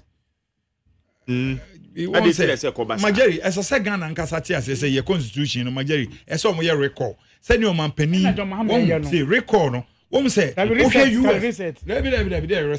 US forward state bear more than 7. Yes, I recall. No, your man penny so what dear with me the other day, would you will be your appoint to no bike or appoint to be near Sanji, opposition, near Salmon for. MP obeko 4 years ni odin sem hu sabiu na oda so a na oda so te wokopim se 4 years ni beso omampani ni amani 4 years ni nso ya na chese okunya kura na yete ho esase ye record eba constitution nim na ye hunu se da bi asema ade a omampani ye call 16 ranges ni na ye nye nipa se ya indoso nti wo omampani nso utimi yi minister ye timi record se no kachi unioma na wo ye no e de oman ne beko into danger. As I say, omutimi etna sene ye chance share no na your friend say parliament agitum na omde constitution no omoye amendment bi o ma ebeboa because I say ahoden na e dia mo mampani na so too much onu betimi afre minister sisi me mo appointment me you MP ye di 2 mini nyama na wo ku ni krom 4 ye ne ma emfata kra 4 years ne so yentimi nya ho we as I say the whole US impo a record nan kantum Ghana ye kase ye ne dodo ese ye hwe ne hu bibi gu ase constitution no enema bi o ma so omutimi hwe na omosesa na eboa oman ne kakra. I think I will agree with you on that, but this is not the time now. It only gives you the opportunity to ask of those issues. And company ma matimi ma kwan say onu ne kita dodo no e wo man parliament senka omo fa American say record on kaba one papa go be di anto 4 years you so American say currently your constitution yemra say net. And that is why, thank God, John Dramani Mahama say what set committee yen show a constitution mo say nyama mo ka obi e ka bi no mo fa ma adwen bra na hu say na betimi asesa nyama no for the future. What you say? But for now, John Mahama, I want penny John Mahama one form on based on this say suspension of this woman. I want us to agree on that one. How to say obi afin about 2 years or 3 years. I know now do I in fact, in the history, now that me be your friends, Auditor General, I appointed within 1 year, not to me, you know, saying an Indian event we in a free so all these ones, but I'm saying is, once nobody has committed any crime on our constitution, I dear MPP for a friend and I say, based on passion. Oh, Nankabe ya, Mamu, you know, Nankabe ya. Only say, Banus also Chief Justice on Bugana for. And then a man in Muga. Say, Imraka clap on Mubum Ranoso, no. Imra Okabe to me, you know, clap on no, and then Mubum Ranoso. Now Imra also saying to me, you know, and I go back to be. Oh my God, now go back to be. Imra clap on the say, we are from Musua, show woman from Musobe, my open petition, and go on boom in Negusua, on my son from Sono. So you just leave it like that. Say, there will be that opportunity without a guide. Say, only they were home. But somebody will appoint the person, no. Jerry. Somebody will appoint the person. And this country, Jerry, or my Ghana, you will say, there's no neutral person in this country. Whether you like it or not, there's no neutral person in this country. So when you're active politics, I'll find when you're active politics. But when party, I will now come. He will always want to see that party to be in power. That one, idea will say will be a floating way float. Obia, what was I say? Yeah, Chebutu.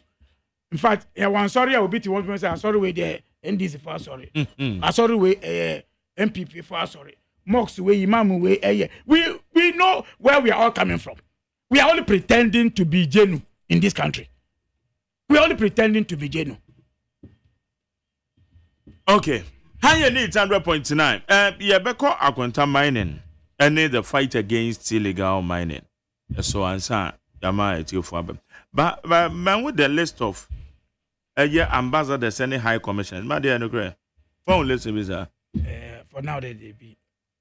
Mesaka list be, but unfortunately, the international list in the says Sanka country number representing a say come.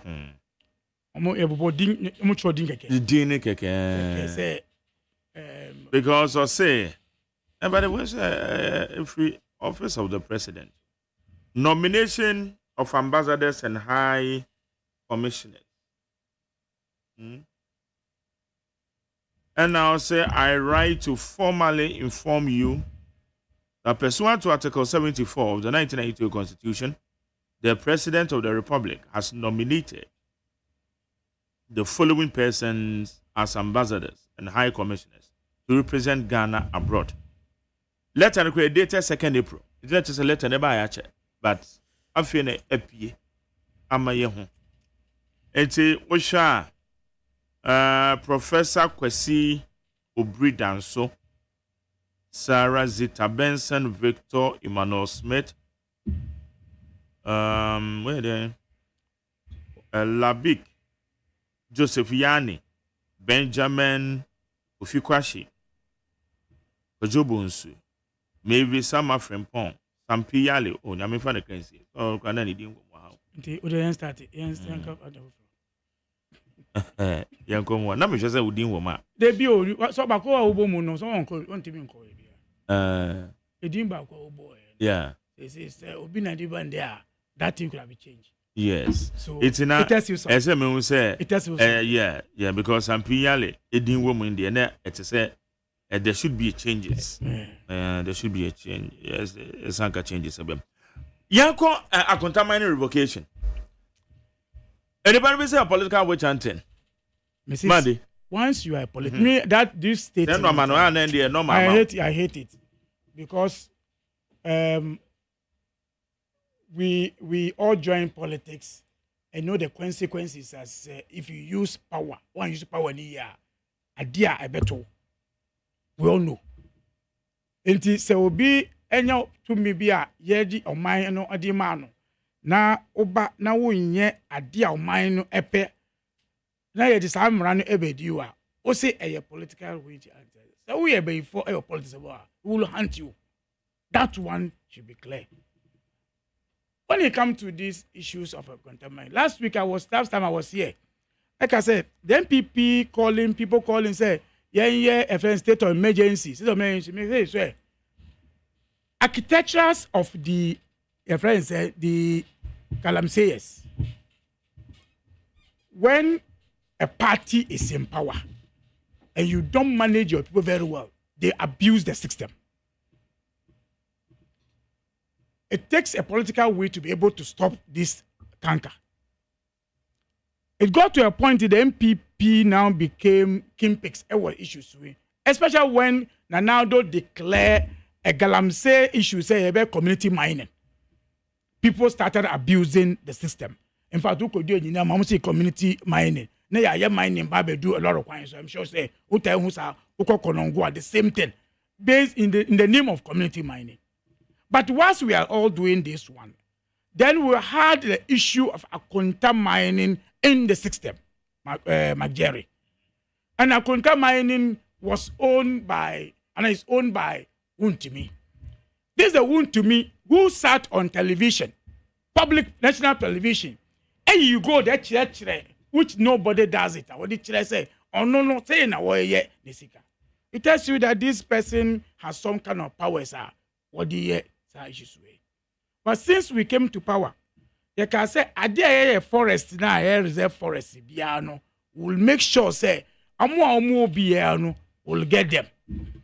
But ain't easy, but a one, it brought you the issue, say, now the koto, a friend say, now the minister koto drone. So may no drone no edinisika. They didn't use anyone. But when we came, by Intel, Juma, with the security apparatus now you see, so far we are able to reclaim forests in Ibebre. Then now you need to get somebody. I say, me yes, I issue no. You don't rush on that person. You take your time and do your investigation well. And at the bar, a contaminating issues now. And the investigation about I maybe who say a contaminating now what J mining and now do or support to or Kofred you say a contaminating only one year illegal mining. So now what prevent a man for no one dear moye. Now I was some boy, warrior, almost 2 tons, and said Eddie third parties at the Ejuma.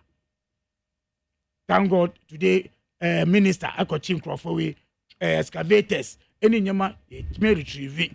And this is the area your colleague Erastus, I can't want some sir, okay, issues, no, what can want some sir, but because power no that I'm protecting somebody, protecting some system.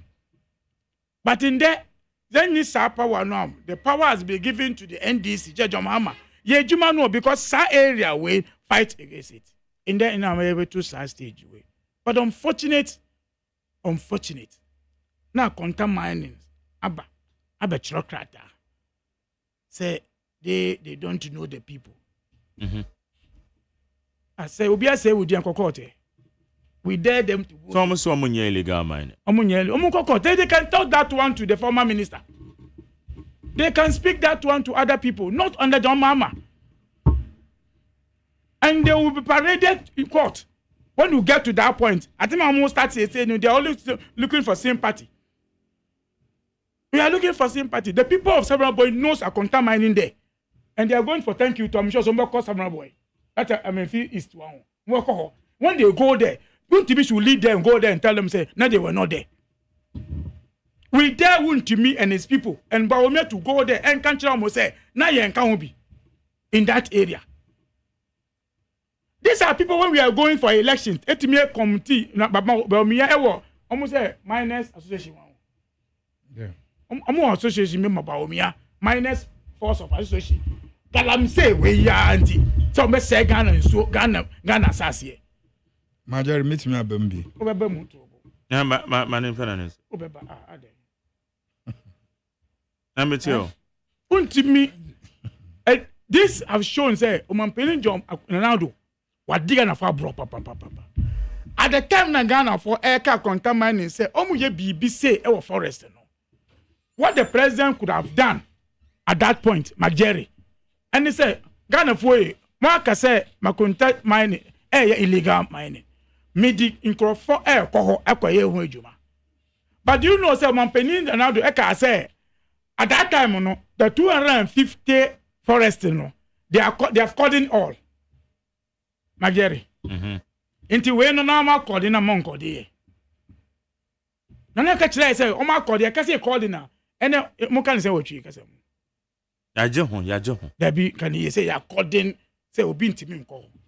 Such as say one more abo ban. But thank you, that's the word I want to hear.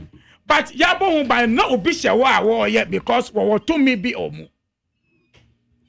I know him very well say maybe almost shadow it will be difficult. Think is say we have a forest officers that still are in the offices. Ayadia officer omunye ejuma say Ghana enti.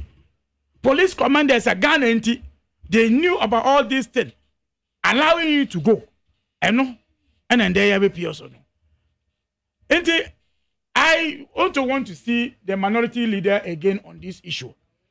Say they want to defend Untimi. Say there be enye omunamoye. I want to see them to do this one. But I contact my idea was starting and was pray because the minister, Attorney General, like I said, will line those people in court. We'll line them up. We'll prosecute them, and we'll use them as a lesson. Yeah, I'm telling you, we'll use this one as a lesson. Anybody say what kind? So are they saying said nobody's mining in the forest? Obi an mining in the forest. Nanka MP before I won't want to can't your man because I'm But what should but fight against illegal mining? Are we facing the realities? In fact, you are facing the realities because you see, first you need to also get the root cause. When you way, then the other actions now will follow. Majari, get it. I say, if the president Ronaldo have done this one to Akonta mining, by now that site would have been so. Again, okay, last week, Yana, I say Abroa.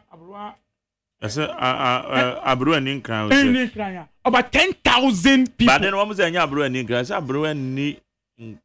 One can be, but a young cry. And one can have, but these are people.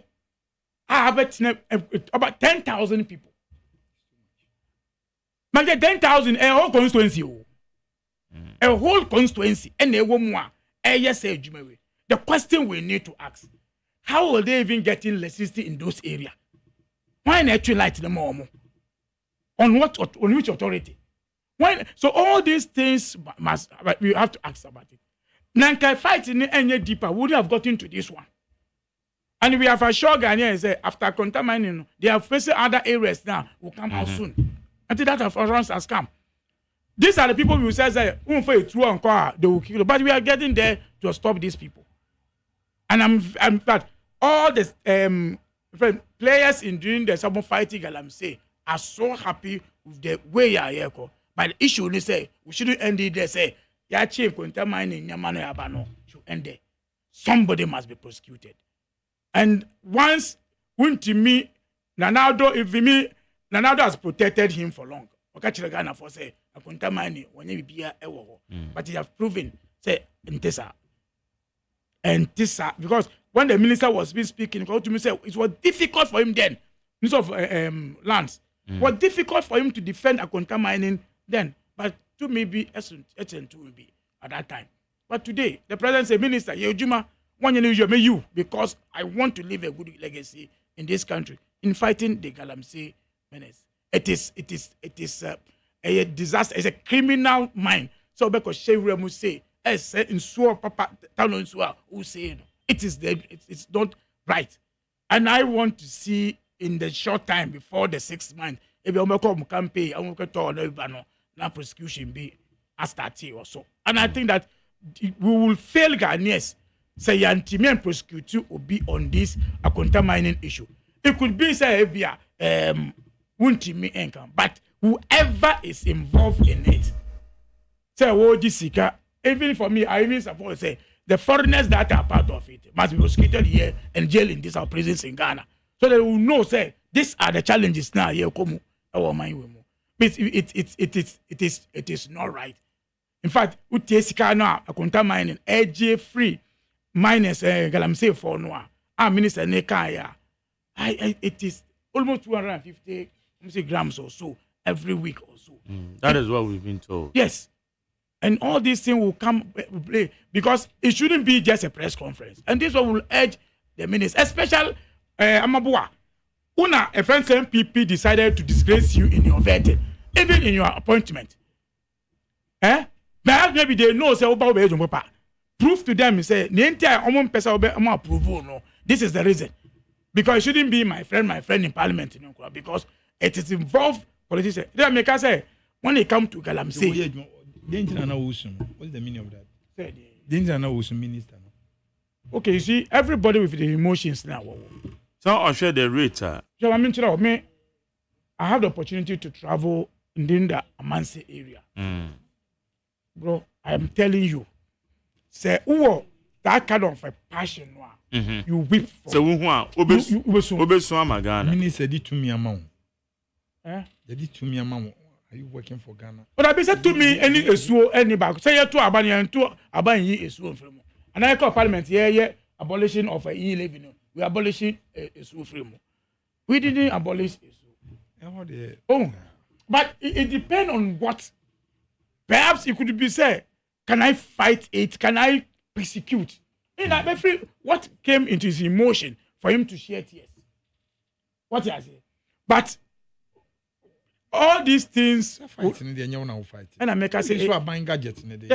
Obi use gadgets, no.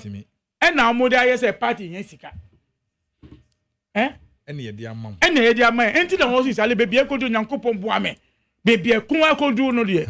I should be able to fight it. Okay. This will show you to share tears.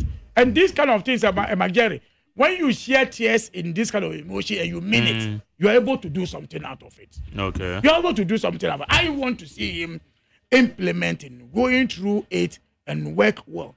Because you see, Magere, I was 60. Some of the people have more opportunity to work in forestry, hospitals. I'm more abuse star authority. What would they see? What Tamale Hospital? Thank God, you know. Thank God, and I can't call. I'm not for any to and when you act, oh my God, say power, you doing which anti, you have no opportunity to serve. But you know, because you don't, you didn't know the minister, which means Nanka, Magyaro, who know business as them. My number of see you. And these are the things that Ghana we should reset ourselves towards. In discipline, no, also. Forest Commission, when you say amount for mining, when you, but he will not talk about it. Who could he say, I say, who you which ante? Oh, many idea. Okay. But the discussion, but as for a friend say, won't me a contaminant and another come on there who will fight it very well. Okay. But me too, comment on that. Majori, media near mestre me party ne minority ne say we more for manuntum. We the omunjemo because on say me pay Majori udi ya wusunya de nka me pay definition of mining no nanka wa ma mehu bibi ye friend in mining because o he anglo good na o he taxa omutua free 2022 abepim 2024 na wo kase untumi de na konta mining yen hwe ne record of tax awotua ma if it's already sa konta mining no tax awotua ma government no eye the same galam say no moye nti why see e be ma ne lances ne say e mining me hope na me problem because ne lances ne say o ye miner but ye mine ye akwatia ye call your friend say your friend say boase mining boase angro good na yen call aheya na ye eastern region here na say omdi bi call be no your friend say Newmont so mine ne takwa ne ade ye hwe mining sa minim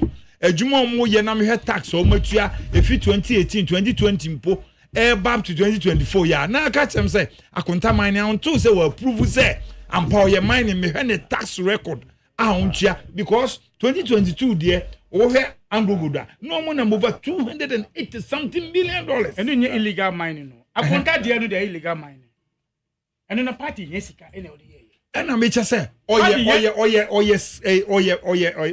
ni nyina ye friend say Angogoda ye na bi oti o see lances I'm talking about the lances na mo dey man well what for so what kwai idea was say lances no mo dey man the weight it say and I make say ye dey man say ye line mining by that time yes ye galam say obaji money lances they kwai galam say your prospectus according to minister no na or prospecting lances wo according to minister no dey yes majority me who dey tell me wa me say what koje mining lances e dey ye galam say what does it mean ne lances ne kita na mining lances which means what you got what control hokra do too yes but why e galam say no dey ye that's my problem untimi there untimi onu there nti niam ni bi wo ha me sure say more support here because man support here won na mam lose elections we bring no gold no we buy oh say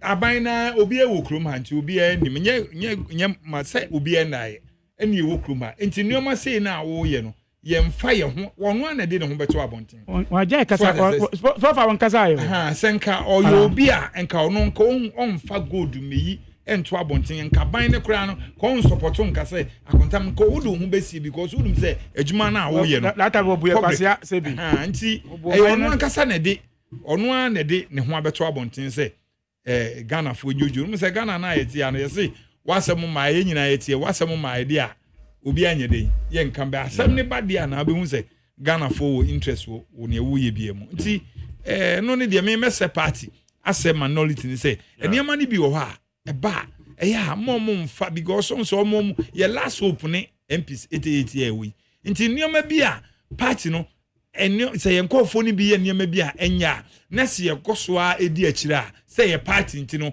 party nipa akoye mo amunim sade na wa ye no edi gu party ni ho fi ni eguso a na ye soso ye which is emwa okay mame kwa amane so na tiefo mreman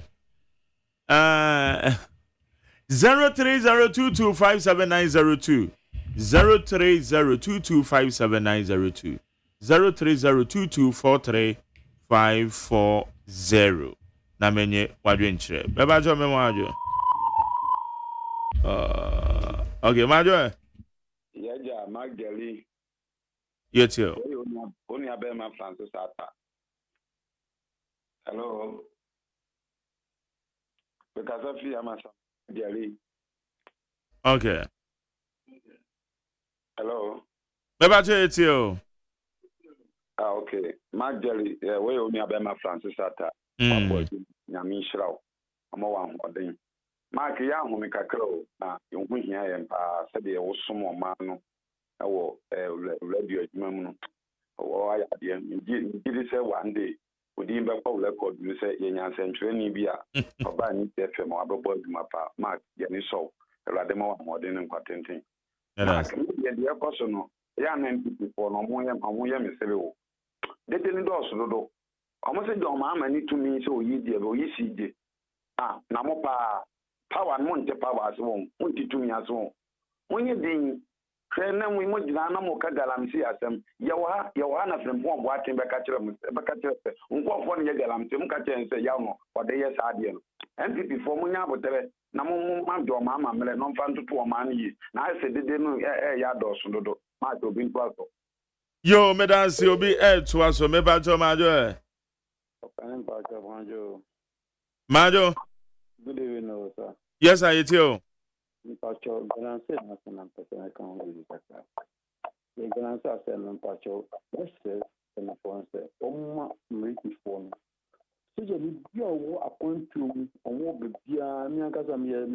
there's a message about the whole world. So Ghana be welcome to be out. Number guidance in my politics, soldiers, number guarantee.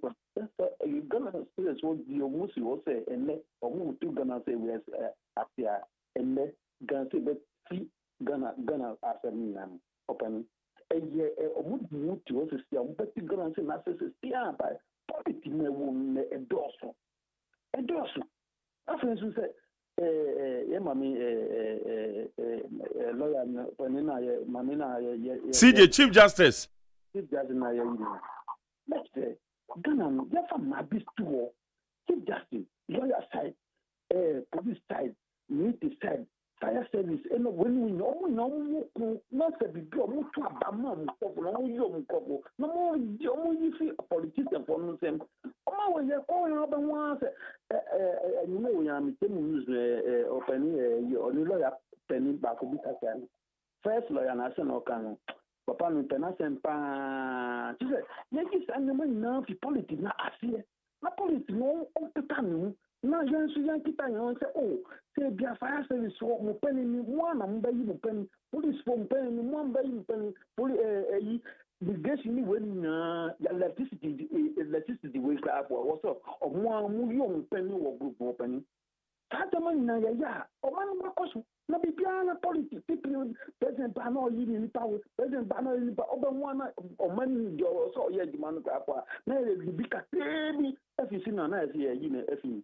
If you want to mess them, not on Casana, your Lord, Mr. This is not Yankee Sana, Naman, call you on my way. Okay. Madam, see, and also what the idea about. Maybe I my joy. My Gary. Yes, sir. My Gary. Yes, man. Only about my agenda one, I'm a Uncle anymore. Mammy, I'm a boss, Martin Gibril. Papa, anointing and NBC, and the one I am serious. Yeah, election directive, and not for more. Now, besides that, when you're baby, Aquasha, or better, Aquana, Nibaqua, and Mammy. I am Marty. When you go, baby. Hey, but who don't look out for and I mean, there I go. Because Saudi Arabia. I know the Miracle, I'm a born a basso papa, Yamishan. Sir, the America said, send me a year, Anna and New No mercy for the people. 77, a could be the Biami. Hey, who you be a ya? That I am here to say, Cassanti. Young Cassan actions rather than where. The one or by the pusher, meaning actions there, ordinary, animal, Jemima. And this is the American, now when you need as a service for me, NBC, and I say, your mom, as a simple boy on my penny, or really do I do a idea.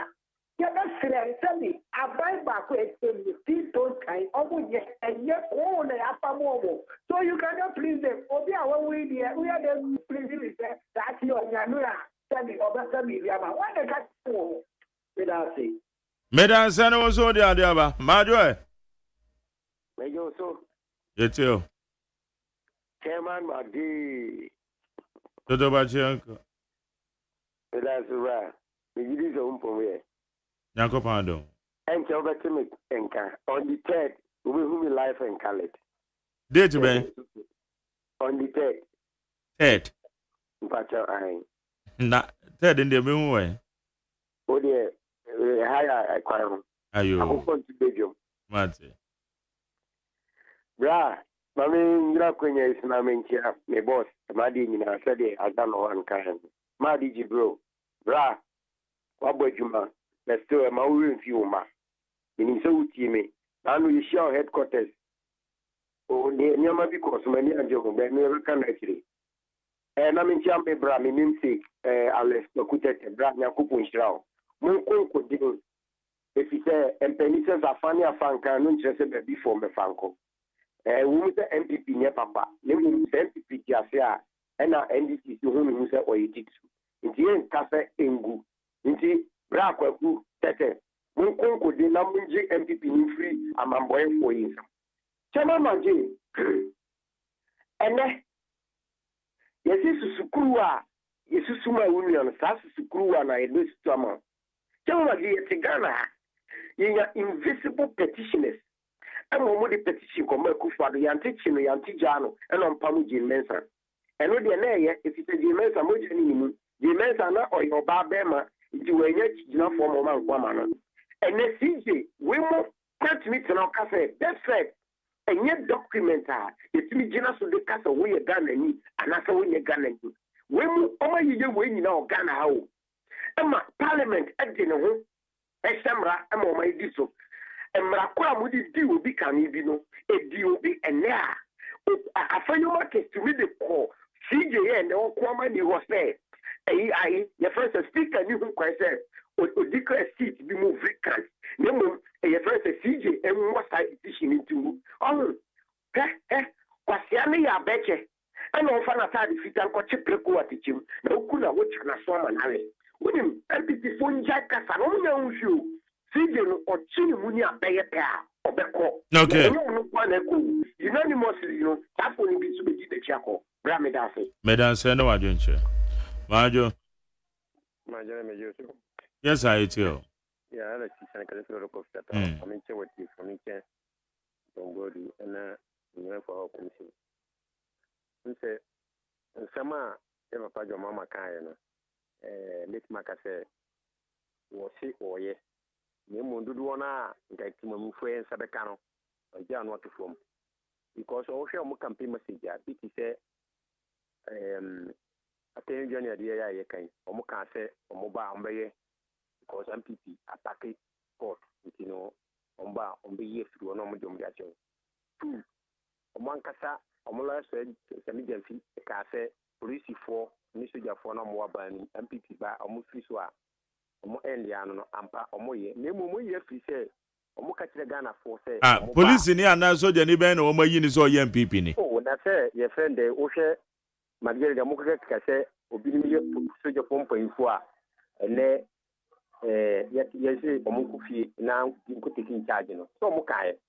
So yeah, a friend, the police commander, no, a friend, the woman by and said, I don't know, also call Omaka. Until the Mr. Omukan say, Yama Mukas on my Magana for Niano, Omuibi. At Yakanomoye, this is a friend, one is a friend, 24 comments, Omson by Omoye, Omutomba Dokono, Ombekis for 4, Nina Mukai, Nina Moyamagana for, and you says, you see. Yakochi akontamani many of my agony because the show no more said Omutia me nearly say a bebwame because Omunye me will say ye do be near Chubino and no Nammy Hammy Yan Chupia because in Yakate is funny yet almost said we MPP New Year this new you found Yachu near Famerano and do Nagana for ye supano and then Michelle like my power here. Maybe I so young anyway, my Brahma, good evening. Yeah, good evening, sir.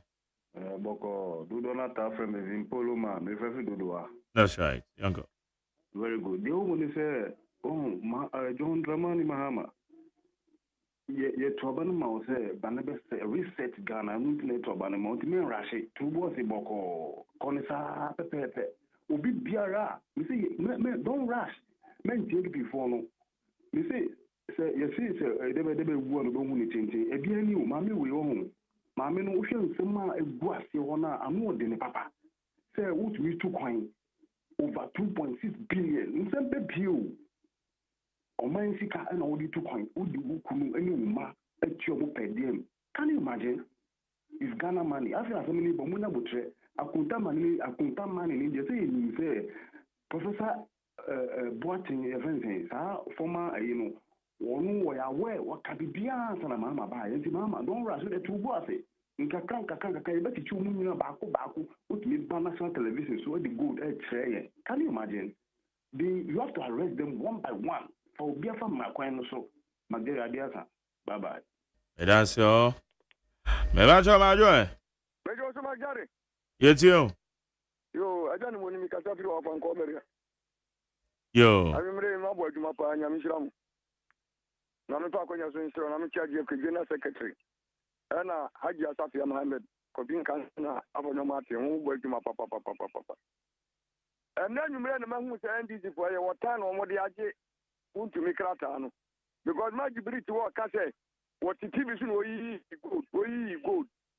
And in dinner, Galamse, Minister, what you now, so then our friend Galamse Minister. How? Now, so on a non also. So I got him so. You can't come say Mr. Adam Carbon, and I'm Macamon. Oh, now who tell your time? Your time born or money, yes, sir. You're coming in home, you know,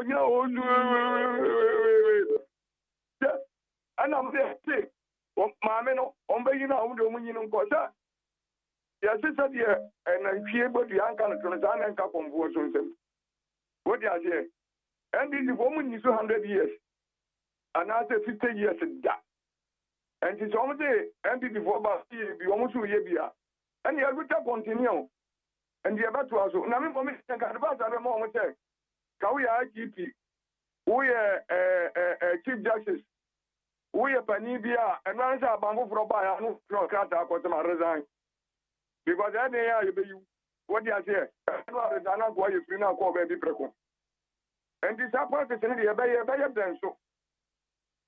Constitution 1992, and we are not before you. More I'm quite constitution, more to honor, Muna Mode Aguma. A do a young mode born before, so what every honor, or more the constitution, now I could see. I'm not going to 1992 kind of credit. And before compartment. Nearly the one acquired. And no problem. Got a back on the Sama politics. Bye bye. Madame say, Bianca Nadia. Mario? Hello. Last one, dear uncle. Okay. Make our key for who are up on your markings and or the say, West in Japan. And John Bodu, the young will be a show when you may. He did in America say. What they say, Margery, anybody Benoa. Now, what can say, Beno, no, the own year, no, when you're their own van doing so. What they say, Ajana, why who said, I say, what can I say, Mammy, a day, a humaso, and a home for never. Mammy, then they say, Mammy, a humaso. More party and abba power. And a movie say, Mamma, already Nangasan, who are Mamma, a head can't to honor, say, the judiciary and the Oba, obey be a film, and what started and warrior. And he said, or in a Jew, say, or the a time at the Mamma.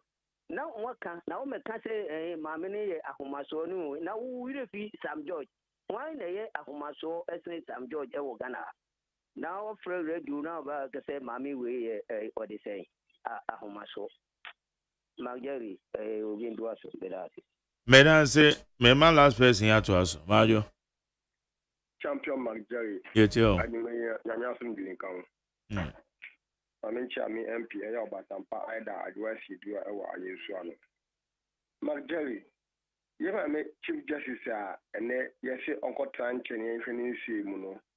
And Marina one say, yes, Uncle Tranchen. Pa. And his 4 boys say, bar, Chief Justice, Umbino, Nayan Umbino, Umbi, a letter commission chairperson, so Yamma Chatos, a James Umbino, but also we answer, Sabe Omuya, a letter commission, my men, Elfina Cunyaso, a people Poponia, and it's for the Bacunaso. Yamfa say, Empire Democracy or Ghana, because you can't see many for Kaya or Campetamna. I said, and one of only 4 or more.